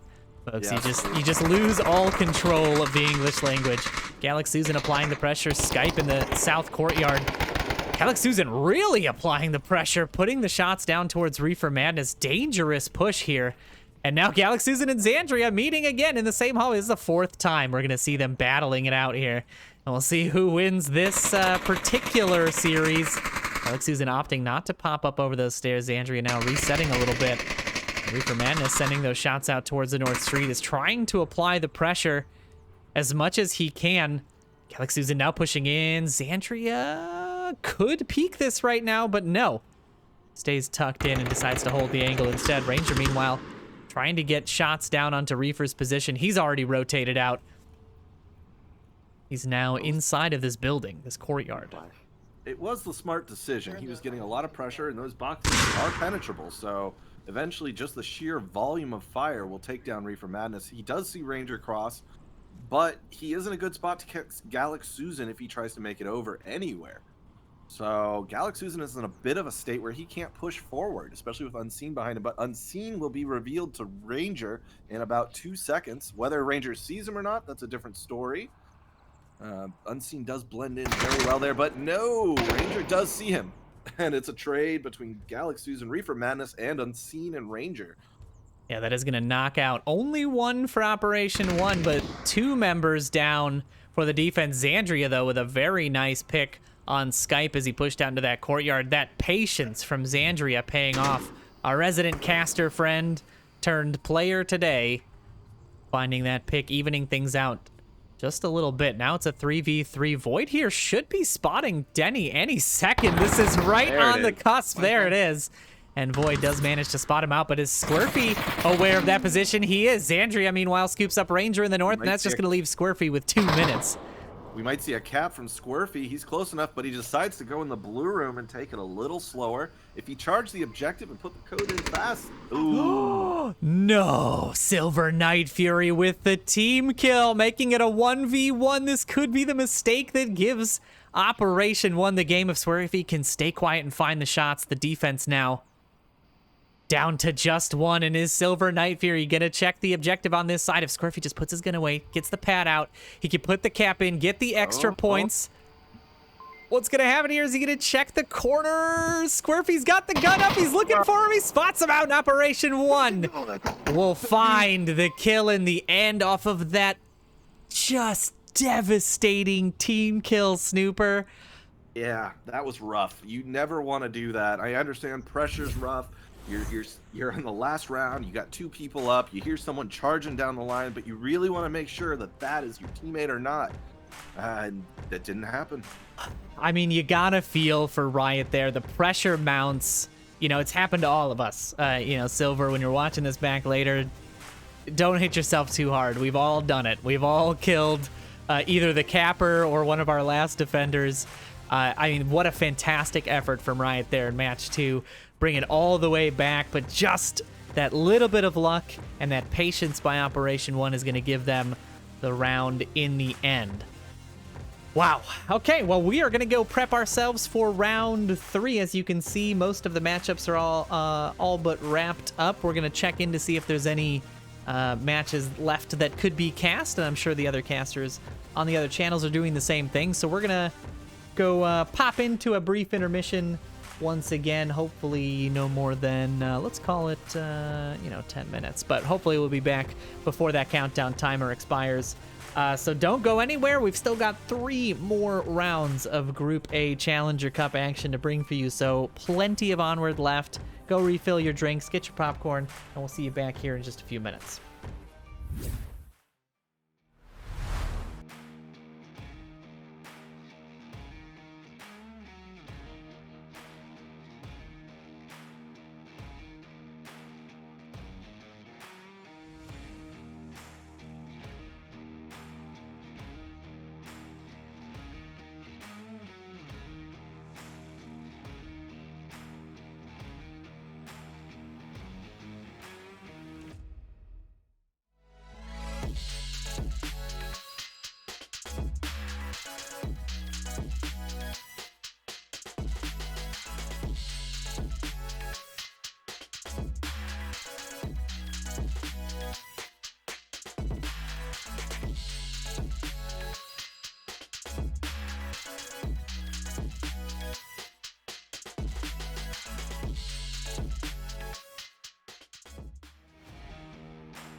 All right, ladies and gentlemen, we are back now with our round number 3 matchup. As you saw there in our pre-show, it is going to be OJC versus Quest Supernatural. So a pretty good matchup here. Let's take a quick look. We'll hide Snooper's beautiful face for just a moment. And, ooh, you'll have to excuse my video there not being on the right. There we go. That's me. You don't want to see my OBS. That's not what you want to be looking at. But let's hide Snooper's beautiful face and take a look at our standings here just for a moment. So this is after 2 rounds of completed play. The standings are definitely a little bit more set. Oh, what just happened with my standings? My apologies, folks. I don't know what that was. There we go. Back to the right one. Tech issues all day today. That's what we're having. All right, so it looks like number 1, we've got Aimless Gaming currently at the top of the standings. Dead Logic taking the 2nd spot. Quest Supernatural with the number 3 rank, and OJC in 4th. So the way it's going to shake out is if they can take a pretty decent score line on this map, OJC will snake that 3rd spot, possibly even the 2nd spot from Dead Logic, and fight for the finals. Otherwise, Quest Supernatural will secure their spot in that top 3 and potentially move on to the finals of the Challenger Cup that they'll have to play sometime during this week. So this is definitely a pivotal game for both of these teams right now. They're essentially vying for that competitive spot in the 4th round. And Snooper, what are your thoughts? I mean, we're going to a very storied map here. I'll show it to the folks while you prep your thoughts. But we are going to quarantine. What are your thoughts? Well, quarantine is definitely sort of the X factor here. Quest Supernatural, been playing a season or 2. Definitely a good team. OJC, as we've seen, very veteran team. They've played more than a few seasons, but when it comes to the new version of quarantine, where the plane's been redone, there's a few new buildings with indoors, like there's the hospital in front of the ambulance, the little crash building, or not little, but the big 3-story crash building with that rooftop. Even the center area, where it used to just be a glass building that you had to go around, now has an sort of a little, under car part that you can go through. It's definitely a new thing that teams have to get used to, and I honestly couldn't tell you who would win this. I want to say OJC because I love my boys from Japan. They can certainly give up a good fight, as we've seen, but Quest Supernatural is just as capable. They've proven that, and I mean, it's sort of a coin flip. I mean, I hate to keep saying that I don't know who's going to win at this point, but we're at that point where a lot of teams are just on the same skill level, even if they're veterans, even if they're new. Yeah, absolutely. It is not an easy Challenger Cup to call. I mean, not that they've really ever been super simple, but they do definitely get harder and harder every single season. So let's see how this pans out as round 1 kicks off. We get Quest Supernatural on the offense attacking the hospital OBJ, the ambulance OBJ in the older versions of the map. They've opted to go for this 2-3 split. Take a look at the overhead map real quick. You'll see what I'm talking about. 3 up in the north there, the blue members of Marsoc, and then the 2 pushing across the south directly into Nep's position. He finds 1, he finds 2, and the trade comes out, and that is best case scenario for Nep's spot as he shuts down the south, but then loses his life as a result. Now, this is not ideal. OJC is not aware of those kills. They do not know what happened. They just know that a teammate is no longer available in the southeast, and that means they may have to overcorrect for a position where they will not see any players coming from. We'll see how that affects the rest of this round. Yeah, I mean, that can also be a benefit.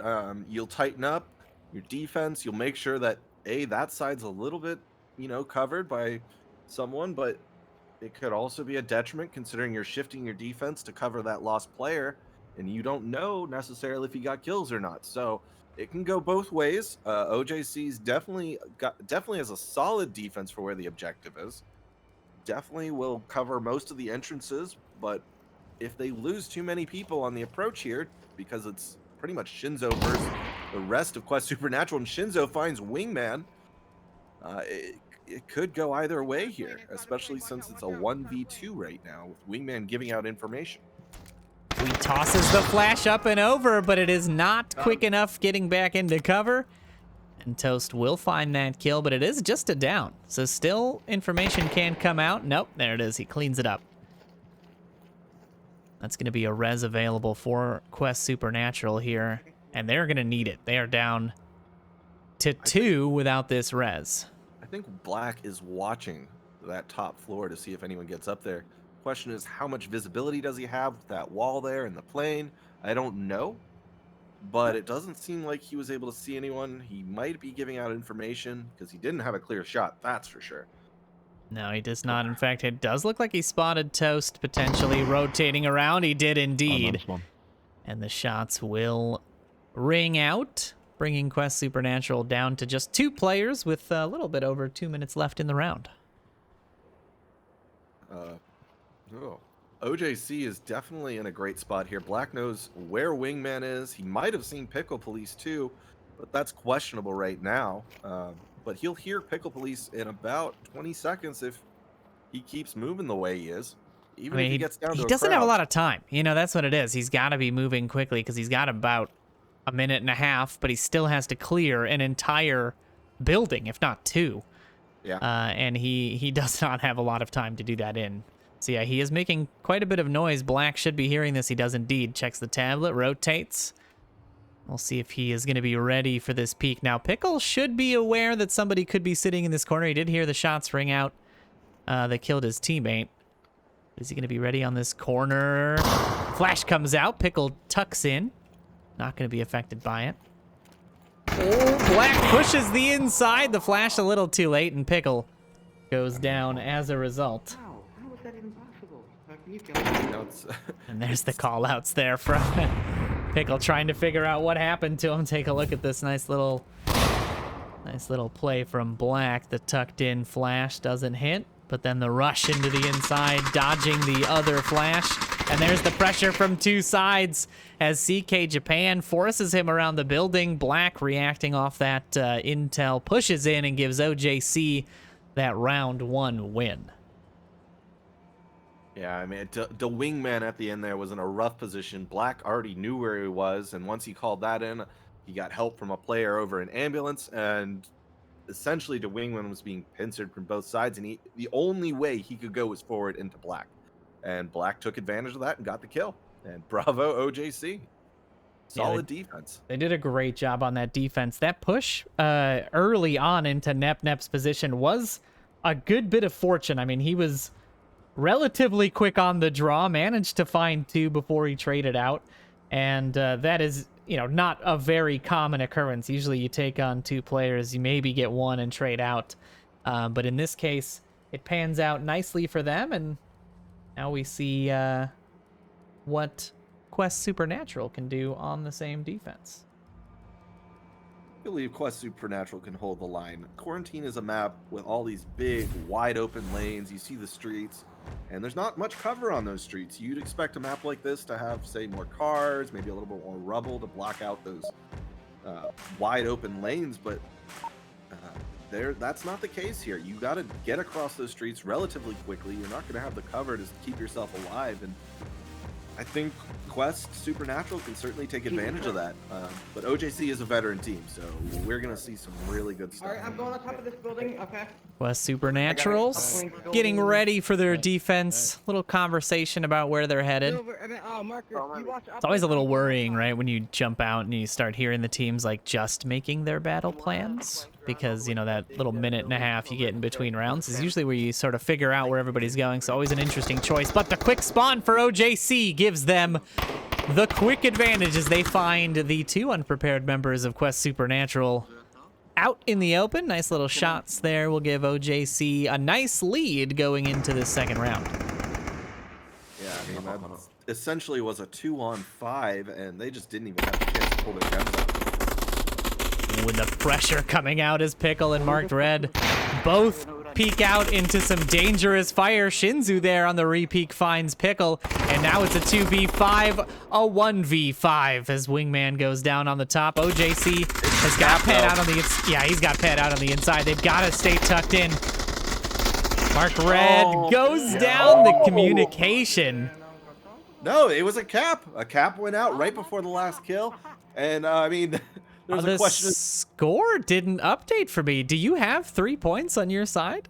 Oh, I saw 2. Never mind. Okay, I was gonna say. I was like, no, I don't think it did. I heard Black talking about, oh no, he's, he almost had the cap. So, but a very close cap there. Had they just, had he just died, basically, had that kill not come out, that would have been a 3-point lead for OJC. But 2 points is not so bad, honestly. I mean, as you were previously saying, that is the importance of communication. If, say, Black said, I'm capping, OJC could have ran their whole team to distract that last player on Quest Supernatural so that Black had maybe, minute or two to get that cap in. And that's really how you get the points. That's how you bring home the bacon. Communication, guys. Yeah, a lot of teams. A lot of teams will be learning that the hard way here, right? Yeah, it's definitely where you figure out, oh, by the way, we need to be talking. You can't be giving up caps like that. Even if you're a veteran team like OJC, you want that extra point. You want that extra buffer room. Looks like, yeah, we may have jumped into gameplay a little too early. Oh no, it looks like OJC wasn't able to reset in time. And a stroke of luck there for Quest Supernatural to just get a free point like that on a bit of a technicality. Yeah, they did lose somebody, it looks like. One player definitely didn't exit the game fast enough. For anyone new that's watching, if you want to reset the round, you got to do it in the first 15 seconds. And if you wait past that, well, guess who gets the point? The other team. Whether it was an accident or not, point now goes to Quest Supernatural. And OJC is only up 1 point.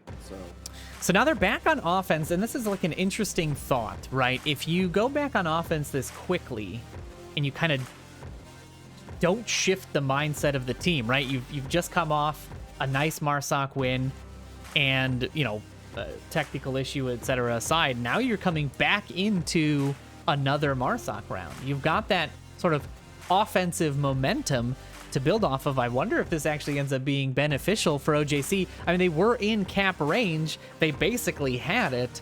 If they could just do it again, despite giving Quest Supernatural a point, they could just end this map right here. It's an interesting thought to have for how that could affect the rest of this game. Yeah, I mean, the flip side of that is that's a rather disappointing way to lose a point, and whether OJC keeps their head about it, that's going to tell how they play out the next few rounds. If you start getting down on yourself because one player didn't quite do their job and back out of the game fast enough, well, you're now no longer focusing on the game, you're no longer focusing on the objective, and you may just start slipping up. That one player may be too down on themselves about that too, so these are all things you need to consider. The mental game is a big part of Onward in any kind of fight. You need to stay in the game, you need to stay in the fight, and whether an accident happens like that, you need to keep pushing forward. Fortunately, OJC is a veteran team, and we've certainly seen them push through losses to get wins, ultimate wins.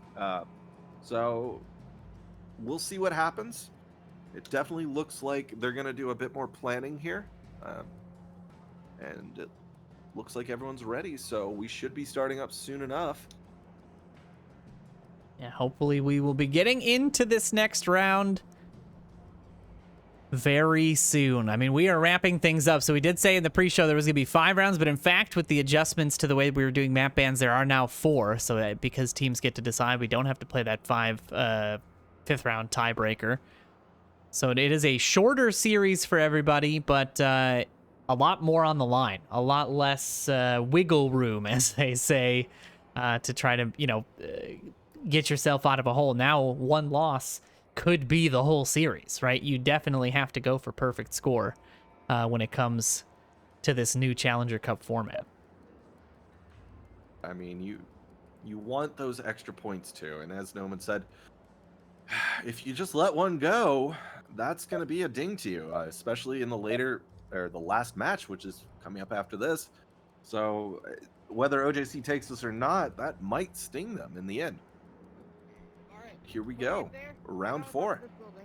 Here it is, Quest Supernatural on the defense. Okay, I didn't see Pickle Police for a second. I was a little concerned. But they definitely seem to have plans on Quest Supernatural as to where people are going to be. And this is honestly an objective that's relatively easy to defend. You've got the motel, you've got the center area where the objective is, and you got another building on the other side. But it doesn't look like, well, Quest Supernatural is making a late push to the south. I was gonna say this coverage is really light on the objective, but almost taunting OJC with the potential cap. But they do get the coverage in place on the actual objective itself. But now Wingman here, crossing under fire. The shots come out. Ooh, very nice long-range pick by CK there to nab Toast all the way in the north. It's just sort of wandered out there, which isn't what you want to do. If you're, I guess he was going for a flank, perhaps. I would have gone all the way around the north alleyway. That would have been a safer push. But decisions are decisions, and we can't influence the players. And we're not definitely on their level. We can't see what they see, and they can't see what we see. Yeah, absolutely. The trades are coming out left and right. I'm trying to keep an eye on the north, but meanwhile, the south is all coming apart as Pickle Police gets downed there. It should be a res, but Markdred's got to be quick about this. If that's a re-peek, that is another pick for Black and potentially a wide open objective. Yeah, then they invested a lot of people in the north. Quest Supernatural invested a lot of people in the north, and if the objective goes down, they're not getting back to it in time before OJC gets to it. It's a 4v3 right now, a little bit of a dangerous position for the defense, and it looks like OJC is pushing through the north, and it's pretty much gone at this point. So Quest Supernatural is definitely in a bit of a pickle right now. They're in a pickle and they have a pickle, so maybe it works out. Maybe they cancel out when you've got maybe they do. When you've got the double pickle situation happening. Maybe that's the best case scenario. But all jokes aside, they are down 1, out 2 additional, so now they're just down to 2 with 4 left on the OJC side and plenty of time left. 3 minutes left to try to make this happen. You know they're thinking cap. You know they're thinking, hey, let's make up for that free point we gave them by taking away a free point, and of course taking away the series as well. Wow, yeah. And just like that, 2 quick picks will seal the deal as OJC goes up 3-1 here on this third match. Holy cow, that was like coordinated, you know, in those games where you gotta time it, you know, 3, 2, 1, everybody take your shot at the same time. That's what I feel like just happened. OJC sealing the deal. And Quest Supernatural now fighting for their lives in this series. And one thing to note is OJC is a Japanese team, so they communicate in Japanese. And most of our teams are, I want to say, American or European. They don't speak Japanese, so OJC is in a very unique position in that all their callouts can basically not be understood by the other team. All they hear is Japanese. So that's an even bigger advantage for their team. They can be in close range combat and basically tell their team to do something, where in a normal situation, if we were speaking English or even Spanish or French, which we do have some players that understand that language, you might be giving information to the other team. And yeah, OJC doesn't have that disadvantage. Absolutely. It is something that, you know, we don't talk about quite often, but those comms, just hearing them is intel on its own, but also understanding what's coming through the headsets, you know, that it's a big deal. You can sort of glean a lot of positional information if you are able to eavesdrop on a team's communications. And yeah, like Snooper said, it is not something that that Quest Supernatural has, even in the close quarters, unless of course they're studious in the Japanese language. I mean, who knows? Quarantine has afforded all of us a lot of time, so I don't see any reason why people can't just learn another language in the time that we've all been locked in our homes. Pick up Japanese for Onward. Yeah, specifically for the Challenger Cup. Hey, listen, the way OJC's been playing this season and so far in the Challenger Cup as well, I mean, you know, any leg up you can get over them, I think, would not be the worst idea. We'll see if that's how it ends up panning out, but they are definitely putting up a good fight. And the rest of the top of the standings has had some really solid games. We'll see how Black deals with this northern push. It is a fully stacked northern push from Quest Supernatural. Not a single player going mid-map or south here. Essentially a 1v4 right now. There is one quest sitting. Oh, and Black finds Wingman and Mark, but the refrag comes out from Pickle Police, but Nep at the same time finds Silverfire, and just like that, Quest Supernatural's down to 2 players with 1 down. Yeah, really nice little play there by Black. Peeks the corner at the exact correct time, nabs 2, and trades out. OJC's been really good at that, at getting those 1 or 2 picks and then trading out with it, but still having that, 1 for 2 trade advantage. And that has really been carrying them very well in a lot of these matchups. Yeah, OJC is very good at getting profit out of their trades. Not so much on the Quest Supernatural side, and as we've seen in some of the other matches, other teams aren't so good about doing that either against OJC. OJC seems to come out on top in most of their trades.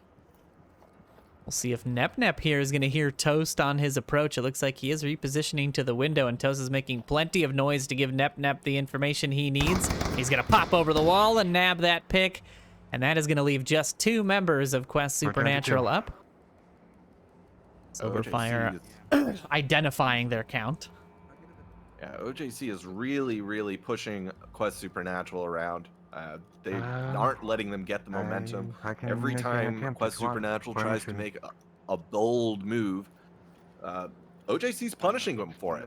Every time they move around, try and do a hard flank with a full team, large sections of that team get cut down. And it's good to see from OJC. They're a good team, good veteran team.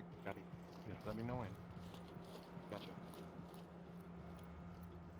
We'll see how this positioning works out. They do have a decent amount of time, 2.5 minutes left here. Pickle Police now pushing down towards Shinzo's defensive coverage on the inside of 5-story here. He slows up a little bit. He might be able to just sneak up on Shinzo. It doesn't seem like he's hurt him yet. Yeah, that's definitely what it looks like is happening, but the OJC defense is just in such unique places that I'm not entirely sure Quest Supernatural's ready for it, and Shinzo finds Pickle Police from behind, and I guess we were wrong. Shinzo knew where he was the whole time. Yeah, he was ready on that corner, and we saw Pickle sort of like quick peek the angle, but that long post gave him just enough coverage, and the long shot from Nashi seals the deal, and OJC go up 4-1 here in quarantine, and definitely have secured their spot in the top 3 in the standings of this Challenger Cup Group A. This would have been ace for OJC if they didn't get that miss, I guess, back out of the round. But that was a strong showing from OJC there. Very dominant plays, lots of trade profit coming out, and bravo. Quest Supernatural obviously putting up a good fight, but it just wasn't enough. Yeah, really well done by both teams. I mean, a fantastic series to watch. The next round is going to be a pretty crazy one. We're going to have to, you're going to have to keep an eye on OML 1 and OML 2 here, because we're going to have the top fights, the fights for first and the fights for second will be happening on these channels. But in the meantime, we got to go figure out what those fights are going to be. So we're going to go see if there's any other games that we can tune into that are in progress. And if not, we will go set up for our final round. So we're going to take a brief intermission, and we will be back as soon as we have a game to show you. So don't go anywhere. We'll be back.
All right, ladies and gentlemen, welcome back to Onward VRML, and we're here. We're made it. Snooper, we've done it. We've come to the final round of the Group A Challenger Cup. If you take a look at your the standings on the screen there, you'll see a little bit of what we've got coming up.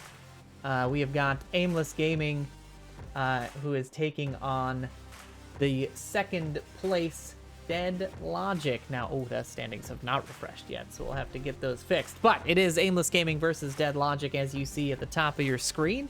ALG is home, Dead Logic is away, and the map choice, as you can see, I've already pre-selected it for us, is Subway. So, Snooper, what are your thoughts on Subway and these two teams being our Group A top contenders? Currently, they're both 3-0.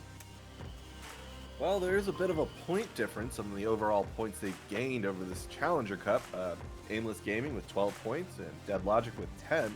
So that sort of shows a bit of a difference and will definitely help Aimless Gaming in the end. But these are teams full of very, very good veterans. Soda, Malmaster, Sir Cookie Noob, I mean, all of them have been playing for seasons on seasons on seasons, and it's no surprise to see them at the top right now. Bert, undefeated. Both teams. So honestly, this is another, it could go either way. I like to sort of put my chips on Captain Soda though, because I've seen how lethal he can be, especially on the Subway. So I guess Aimless Gaming is where I'd put my points. But Dead Logic is equally lethal, and if they can pull it off, I wouldn't be surprised. Interesting call. Yeah, I would be hard pressed to choose a winner here if you forced me to. I mean, obviously both teams have been playing top form today. We heard, Dead Logic is one of the call outs for a potential winner. I believe Wookie was the one who had given them a bit of a shout out there in our pre-show. So definitely not a shock to see them up at the top here at the finals of the day. But ALG, no slouches. Captain Soda, definitely a veteran. C Quick, Nardu Fume, John CZ, all players we have seen do some great stuff throughout the season. So I am pretty stoked to get this matchup going. And Subway as the choice of map. This is the first time we're seeing Subway today as the map choice. And, it's the second night map, or, well, I suppose it comes baked in as a night map, but we've seen Suburbia night and now this Subway map at night. I mean, what do you think is because they've been playing, I think, mostly day maps as far as I've seen. This is a bit of a curveball. What are your thoughts on Subway as a whole and how these teams are going to stack up on it? Subway is a map full of tight corners, long hallways, and just narrow places to go. So it really comes down to ambush points, making sure your team can effectively, if you're on offense, move to the objective, which sometimes is very hard considering where the defense likes to pick out places to stop that from happening. But if the defense spreads out too much, it's also very hard to get back to the objective, so you generally want to play it tight on defense. And I mean, these are veterans on veterans on veterans, so they know that. I mean, we don't have to remind them of how to play Subway. They've played Subway all the way back in the day when there was only 2 stairs down to this middle section, so they're very practiced. Yeah. How about you? Yeah, I mean, Subways it has become more and more interesting as time went on, and I think it was played quite heavily this season. It was one of those maps that when we started season 10, we started seeing a lot of Subways being played in the casted matches, especially, and I don't know what it is. I don't know what has attracted people to it, because like you said, it used to be a map that had, 2 very strong choke points. And realistically, it still has, what it is, 3 choke points. But there are some additional stairs. There's a lot more cover for the defense to hide in. There's a lot more opportunity for flanks. And I guess people just got excited about the opportunity to sort of, take a random stab at 5 or 6 different doorways. And it really opened up the map to some really solid competitive play. And it's a map I think we've seen a lot of. It's, I think what's missing right now is obviously, smokes are not in play still. They are not sanctioned for league play. And smokes on Subway were a pretty big deal. We saw a lot of caps and smokes in previous postseasons. An Animal House cap comes to mind from a season or 2 ago. And we've seen Boss Fight utilize smokes while on here. So it's an interesting map to play now that you kind of have to play it quicker using the flashbangs and stuff. But, you know, C4s are also out. And both of those were so strong on this map that it has shifted the meta quite a bit. And I'm interested to see how both of these teams approach this map. You know, it's really anybody's guess. We are going to let them know that we are ready to kick things off. And hopefully they will start things up pretty quickly here for the final matchup. But I do want to see in the chat everybody's predictions for who you think is going to take the series. It's a point differential of 2 points between these two teams. So not too massive. And I feel like it really can be a coin flip. So I do want to see what everybody thinks in the old chatteroo. Let us know what you're thinking. And in the meantime, we're going to get these teams light a fire under their tushies and get them going. Here we go. There it is. They are ready for it. They heard me. They heard the threats coming from the casters, and they knew we were serious about it. So, Aimless Gaming on the offense. Dead Logic on the defense. No overlays up for this one. Definitely no overlays. Let's make sure we see every round crystal clear. But we can obviously see that Dead Logic's very happy. They're laughing. They're pointing out places they need to be, but they seem to be in a great mood. Obviously, after 3 wins in the Challenger Cup, I mean, they're what, 1 map away from a pretty big prize pool, and that's got to feel good. Yeah, they are, well, from the chance at a prize pool. This is the beginning of the road for these Challenger Cup winners. They still got to beat the winners of Group B tomorrow to secure their spot as the 8th rank inside of the round robins, which are next weekend. That is a multi-day event where Group A and Group B duke it out on Saturday and Sunday, similar to this format. And then those will decide the 4 moving on to the semis and finals the week after. So, whole lot of work happening. Sir Cookie Noob tosses the flash out off of Fume's grenade that he had tossed. The pistol does not work out. Fume with a nice block on that frag. What a fantastic play to stay alive. Soda, meanwhile, pushing on the outside, is able to ambush Cookie Noob and clear this corridor. Let's take a quick look at that. Really nice flash response on that, and Fume ducking that frag. Cookie Noob was in a bad position regardless. He was getting pincered from both sides in a hallway, as we were seeing, and ALG took advantage of that. They've effectively confused him. Novius does take damage there. Body part exposed. No trades come out, so it is just ALG's 5 versus Dead Logic's down to 4. They've got 3 downstairs on the OBJ. Hitman stacked up top, and we're going to check in with him and see what's going on. We're not fast enough because Nardu knocks him out before we can even get there. Quick and Nardu now have the entire upstairs available to them. Flash grenade goes into the hallway. Definitely a bit of a curious defense from Dead Logic. They were a bit spread out, not impossibly spread out, nothing that I'd say you shouldn't be doing, but on this objective, you really want to castle up on this bottom floor and just let them come to you. Novius is going to have a lot of trouble here. Fume ready to go with that pistol, waiting for the corner here. John CZ, meanwhile, nabs Moa Master, who tries to come in and help the pinned Novius. Now Dead Logic just down to 2. I mean, they're not in a terrible position, but Novius is no cover where he's at, and he's fighting a shield player. So if John CZ finds an angle on Novius, which he definitely... Oh, and he backs out. So I guess Novius is spared from John CZ's angles. Pressure coming in on all sides right now. Fume not quite hitting these shots onto Novius. Now, if Furious Daddy just like rushed up the stairs, he could nab 2 kills so quick. It's one of those things that you would never do, right? As a defender, you know, playing the game, you cannot do it. But we as casters can see like, oh man, if he had just run up those stairs and peeked, an easy 2 kills upstairs as they're not paying attention. They're all stacked up on this southern side. It's all going to slow down now because ALG knows they generally only have 2 people. I believe they have an accurate kill count. So, I mean, they can just slowly move up on this defense. Obviously, they got a minute and 25 seconds left, so that's something they have to be concerned about. But they're not in any rush right now. They don't need to be pushing forward too hard. They know where Novius is. They don't know where Fury's daddy is, and that's why they're being a bit cautious. Novius forced to peek out there, and the assist from John CZ. Clean up it. He's the last one. I mean, this is it. Yeah, and he has an interesting decision. Does he try and defend the objective from 5 players, or does he purposely get himself killed before the captain comes out? Granted.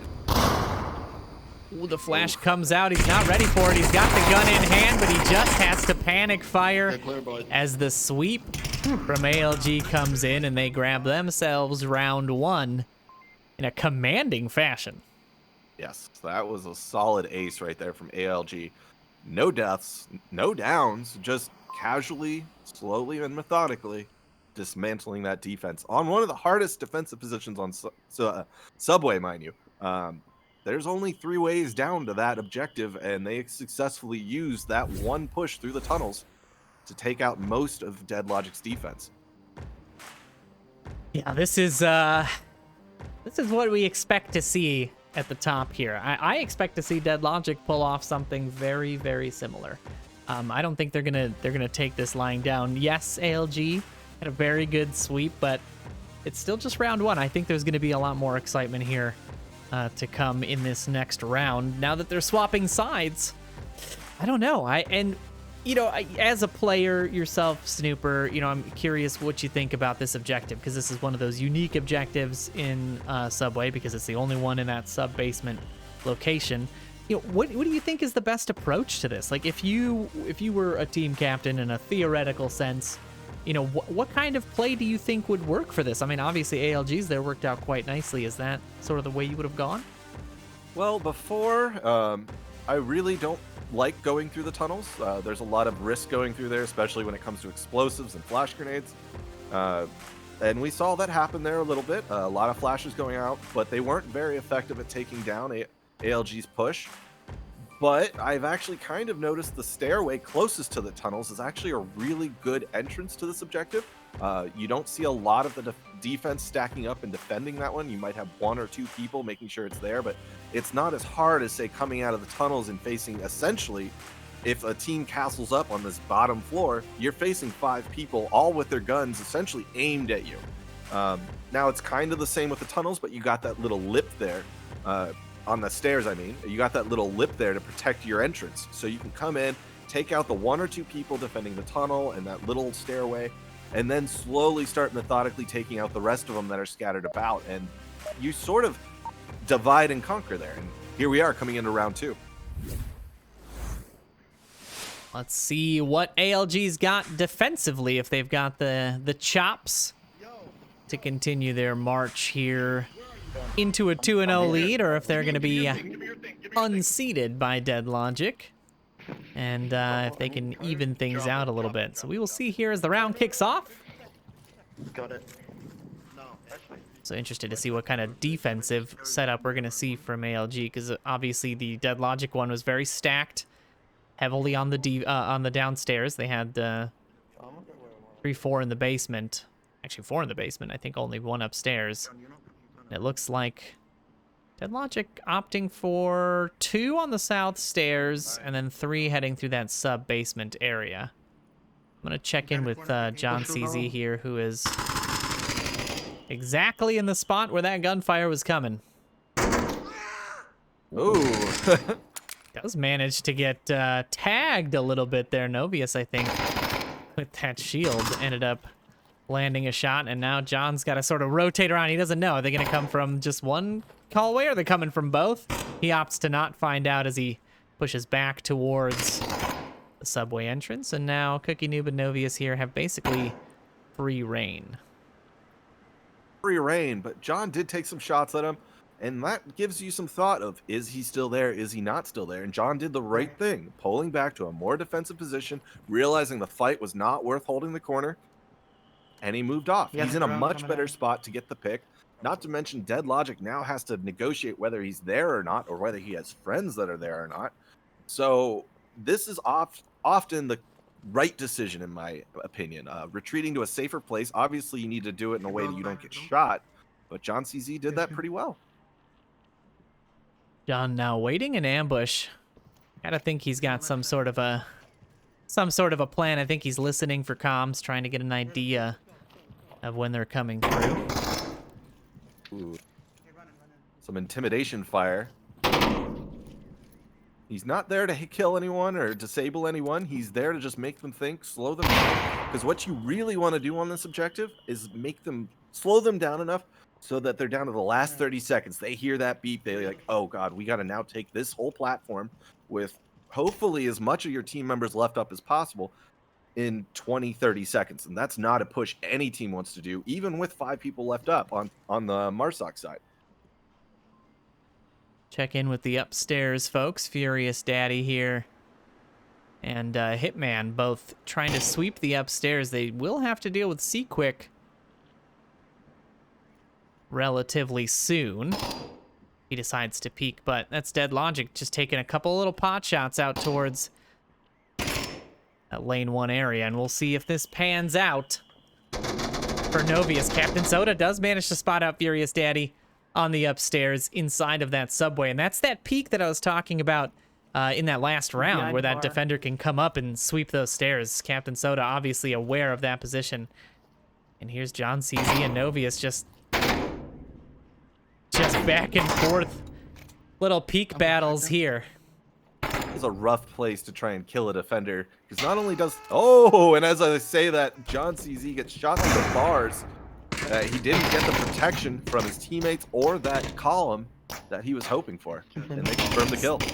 Quick does find the other one upstairs, so now it's the 3 in the basement versus the 3 in the basement for the defense, as well as Seaquick upstairs, who would need to rotate if something goes horribly wrong for ALG, but right now, it's like the defense is relatively stacked up. That is a drone being knocked out. A Volk drone was sitting right there. You can see it Oh, there's one behind the soda can. There's one behind the soda can. Left side, left side. on your They're getting screen. they're getting a lot of information, and they're communicating that well. And there's a question as to whether ALG has an accurate kill count, because if they did, I believe Seaquick would be running down either for the flank or just to support his teammates down on the lower platform. They have been ready for the flank, though. I saw Sir Cookie sitting back there in the tunnel, just waiting for somebody to come around behind. Little frag just doesn't go quite far enough. That could have been dangerous for Fume, but he rotates out. He does catch a bullet. And now he's got to be forced through there. Seaquick rotating over the top. He could get behind Cookie Noob and Novius here if they're not prepared for it. Oh, he's going to opt.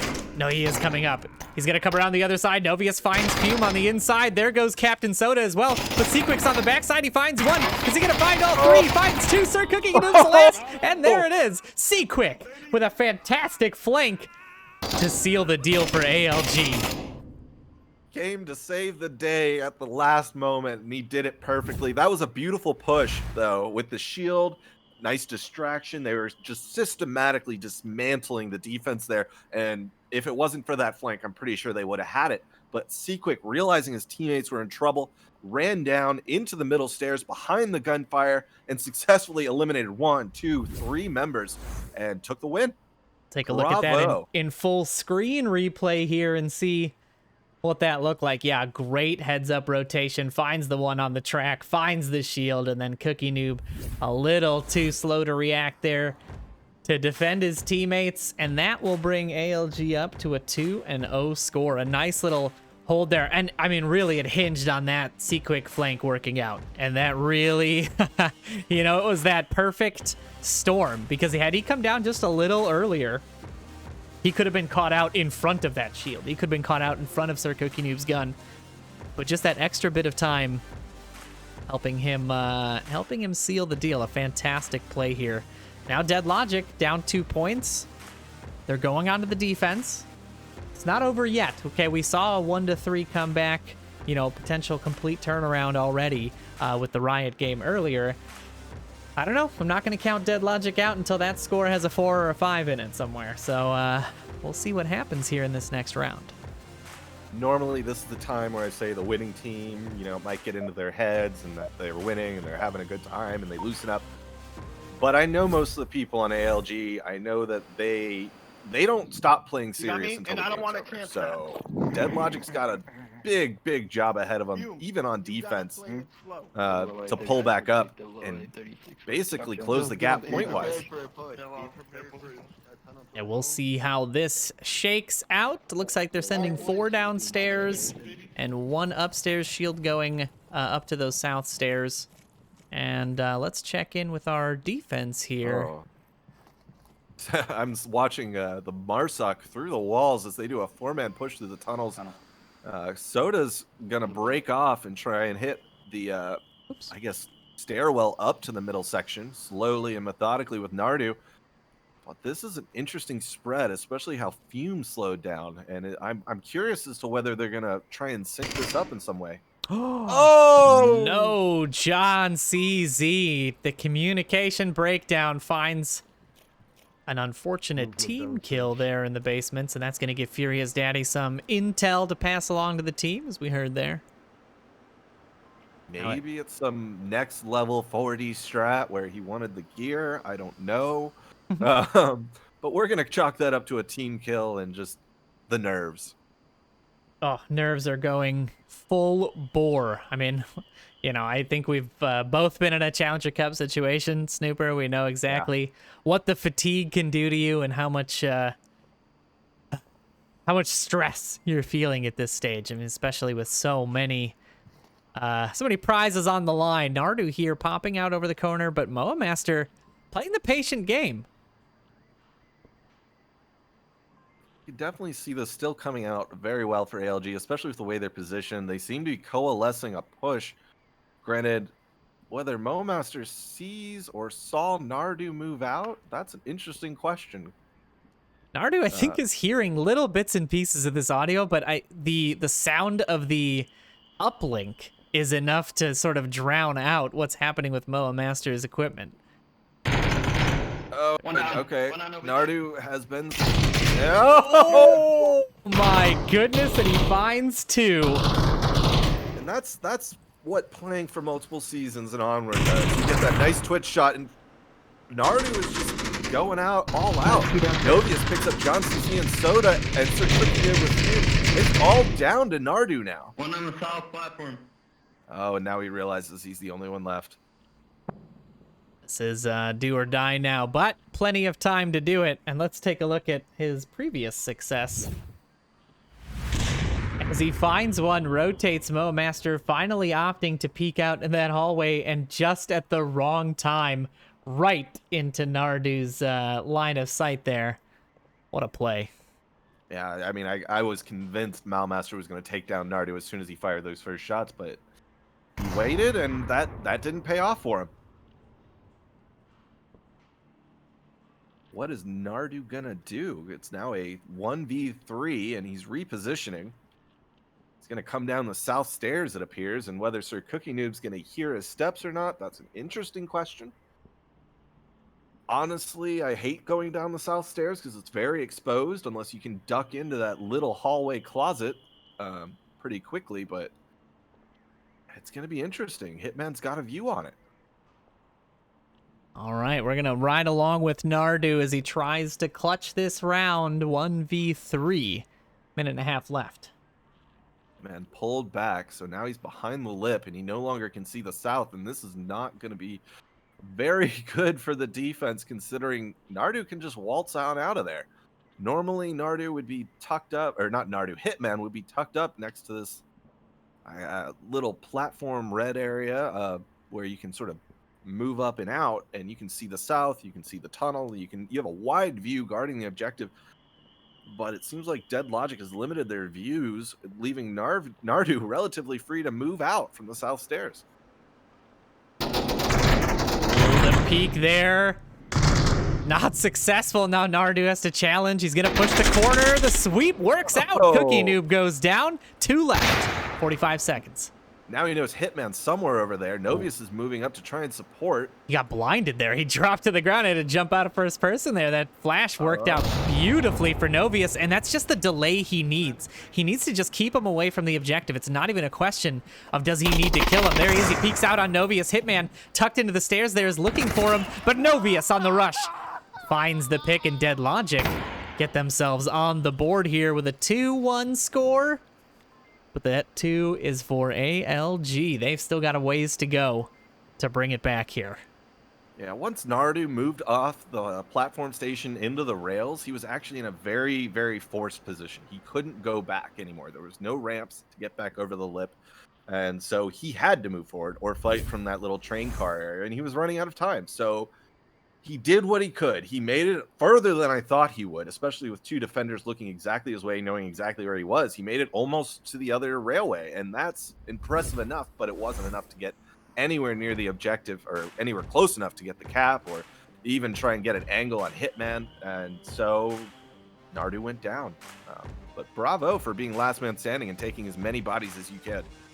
Yeah, he absolutely put in the maximum amount of effort there to try to get that win for ALG. And that's, you know, we've been seeing it. They have just been fighting tooth and nail for every corner. I mean, wherever they can, wherever it's an advantageous fight, they have been taking it. And it's really throwing Dead Logic off their rhythm. It seems like they're not prepared for this sort of, you know, aggressive Wolverine style play where they're just, they're hungry for every inch of this map. And it has been a great series so far. I don't know, Dead Logic came alive a good bit there. We'll see if they can carry that into their next Marsoc round and see what they can do on their approach here. These defensive positions have been great. The way that these teams have been fighting has been pretty fun to see. So let's see how that carries over into our next round. Just a reminder, these teams have been playing for hours now, and fatigue will start setting in. If not, it's already set in. So it's round 4. My apologies there on that transition. Yes. It is round 4. You're going to get it just for saying that. ALG still in relatively good spirits, even with the accidents that happened. So we'll see. Can see all of Dead Logic, all 5. Just like, you can't even read the names. All stacked up in that basement. They are going the basement route. Oh, was that a misfire on the gun? I think somebody just misfired their weapon. I want to say it was Nardu, though. Okay. But granted, on the defense, it's not as bad. On Marsoc, though, you generally do not want to fire before you get anywhere near the enemy. But even if you're close to the enemy, you want to make sure that first shot is either a kill or pinning someone down. If you fire on the approach, you're now just giving the defense information on where you're coming from, and you're running into essentially barrels aimed at you, and that's something you never, ever want to do. You want to catch them from the side, you want to catch them from the back, you want to catch them from an angle, but if you're fighting in a head-on fight, you're going to lose or trade, and that's never a good idea. Yeah, so we can sort of see the spread there from Dead Logic. Down below in the basement, looks like they're going to try to come up these stairs in track 2, and the rest will head into the sub basement and come up these main stairs, which I do like. These are very strong stairs. The only problem is if you don't have somebody already sort of overwatching the area on the main platforms, you're coming up to a 360-degree kill zone. I mean, you can be shot from literally anywhere. So a very dangerous thing. It's going to rely on whether or not Cookie Noob and Novius can secure a little spot for themselves here on track 2. Nardu is the only person relatively close to the objective. So does the next closest person and can definitely come help. But if those two get eliminated, that's a wide open space near the objective that Dead Logic can take advantage of. Whether they get the cap, whether they spread out and actually start defending the objective while ALG starts crashing in to try and defend it.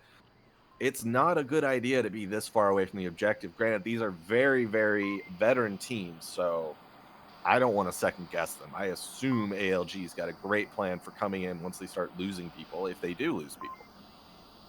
Yeah, there are some interesting angles here for coverage, but there's not a heavy amount. I mean, Nardu's going to be able to spring a little surprise trap on whoever comes up this ramp. Well, if Nardu misses it and Novius just sneaks in behind that column, that could be a sneak cap before anyone knows what's happening. And that's probably the most demoralizing way to get capped on is five of your defenders are still up, 5 of the enemies still up, and a cap happens. And There's the interesting call out retreat. right there. Ooh, Cookie Noob finding the back of Novius there, but he does manage to nab John CZ, and Nardu with the team kill onto Soda as he rotates towards the objective. On Nardu's call out, Captain Soda rotates, but the team kill will come out. A dangerous push here as Seaquick on the basement finds Furious Daddy. Now Hitman's in trouble. They are duking it out down here. I mean, it's rough to see 2 team kills in a Challenger Cup map. I mean, it's just painful because you never ever want that to happen, especially with a player as strong as Captain Soda. Losing them for a whole round. Oof. Yeah, that is going to be a rough They're pushing objective. defense, but there is a 3-4 spread right now. The grenade coming out towards Nardu is good. A nice toss onto Novius, but Seaquick, nice on the refrag there. He's in the training. Quick goes down. Looks like he goes down to a shooting himself situation. Master pushes the corner, and Sir Cookie Noob will secure that final kill onto Fume, and that is going to tie things up here for Dead Logic and ALG. It's a 2-2 scoreline. I mean, a lot of really interesting interactions there, especially with a team kill. Seaquick somehow downing himself. I mean, it was an interesting, I guess, push from Dead Logic, but a lot of, I'm not going to call them mistakes, but errors from ALG just let Dead Logic take the round. Yeah, I don't, there's so much heat going on, right? There's so much stuff happening around the map that it's hard to keep track of what's going on, but definitely the team kill from ALG may have been their undoing there. You never want to knock out one of your own team members, especially when the offense is starting to make their push towards the objective, and that is exactly what happened there. That is exactly what they did not need in that exact scenario, and it's cost them that point. So now we'll see. Dead Logic has tied things up here. I mean, said it right at the beginning. Hey, 2-0 is great, but you got to hold it for a good long time, and you can't be making team kill mistakes. I'll take it. Fortunately for ALG, this is a relatively easier objective to hit, especially since it's in that hallway, and you can essentially pinch the enemy team, or the defensive team, to the point where they have to keep rotating out to either defend the objective or just support their own teammates. So we'll see what happens. ALG can definitely take advantage of where this objective is. Whether they do so or not, we'll see. Fatigue is definitely setting in. We can definitely see that happening. A really nice grenade toss there over the top. Roll down Sir Cookie Noob, and Novius forced to push, try to get the res. Will get that kill as well, and that is 2 down at Flash. Nicely tossed, but just catches the corner, does not give him what he needs. Master is forced to push out towards the objective, but ALG already up 2 men here. And another nade and a flashbang. See if Master and Hitman can hold the objective, because if they disappear, it becomes a much harder defense for Furious Daddy. Not just because he's the last one up, but because he's getting hit from both sides, and he has to be on the objective at that point. If he's the only one left, he can't let them cap from around that corner, or even just, sitting on the objective. We can't let that happen. Yep, and Master just mentioned that. A nade goes out onto Master's position. He survives, but Hitman goes down to... Oh, and it's all down to Furious Daddy. This could be a cap. This is it. This is ALG looking to close out the series, and there it is. The code is in. It's in fast and loose, and just like that, ALG snag the round out from under Dead Logic and secure their top spot here in Group A of the Challenger Cup. I mean, that was a classic, 3-4 second soda cap, so you really need to be careful about letting a team as experienced as ALG getting anywhere near your objective, even for a small amount of time. And unfortunately, Dead Logic let that happen. It did indeed, and that, that early aggressive push to the top of those stairs is always one that I don't know that I can ever get behind. I mean, it's just so dangerous to run out into what at this point you should know is going to be a bunch of, frags and flashes thrown over the wall. And especially with the game potentially on the line like that, a dangerous call to make, not paying off there for Dead Logic in the end. But ALG, a really nice sweep in the end there by C-Quick from the backside, finding the defenders in the back, forcing the hand of Moa Master to try to challenge the people around the wall. And there it is. The series is all wrapped up. Any final thoughts, Snooper, before we do our sign-offs for the day? I mean, all the games we've cast have been emotional roller coasters, back and forth. Lots of drama going on, and tragedy and success. I mean, I couldn't have asked for a better day of Onward, especially for the games we in particular cast. So bravo to all of our players and all of our teams. You guys fought hard and for quite a few hours. So keep it up, guys. Absolutely. Well, that is going to do it for Group A Challenger Cup. Aimless Gaming is going to be the top-ranked team for this group stage. Tomorrow is Group B, where 23 teams, this was 18 today, so 23 teams tomorrow will be duking it out for that second slot in the Challenger Cup finals. Right now, it is going to be ALG versus the winner of Group B Challenger Cup tomorrow, scheduled sometime during the week, and that is fighting for the final 8th spot in the round robins to play for that $15,000 prize pool in the finals in 2 weeks. So, with that said, I would like to thank all of our sponsors, HyperX, Asterion, ProTube, Bhaptics, Fix Gaming, Rebuff Reality VR Cover, and ProTube VR. A big thank you to all of the viewers, everybody who came out today, all of the teams, all of the mods. This is a Herculean effort. It gets more and more difficult every season to run these smoothly and efficiently. We appreciate your patience through all the issues that we've had, and we're trying to make it smoother as we go. So thank you guys for tuning in. Thank you for the follows, the bits, the love, everything you guys have done. Hopefully we'll see you back again tomorrow in force. And until then, have yourselves a fantastic rest of your evening, and we'll see you bright and early tomorrow.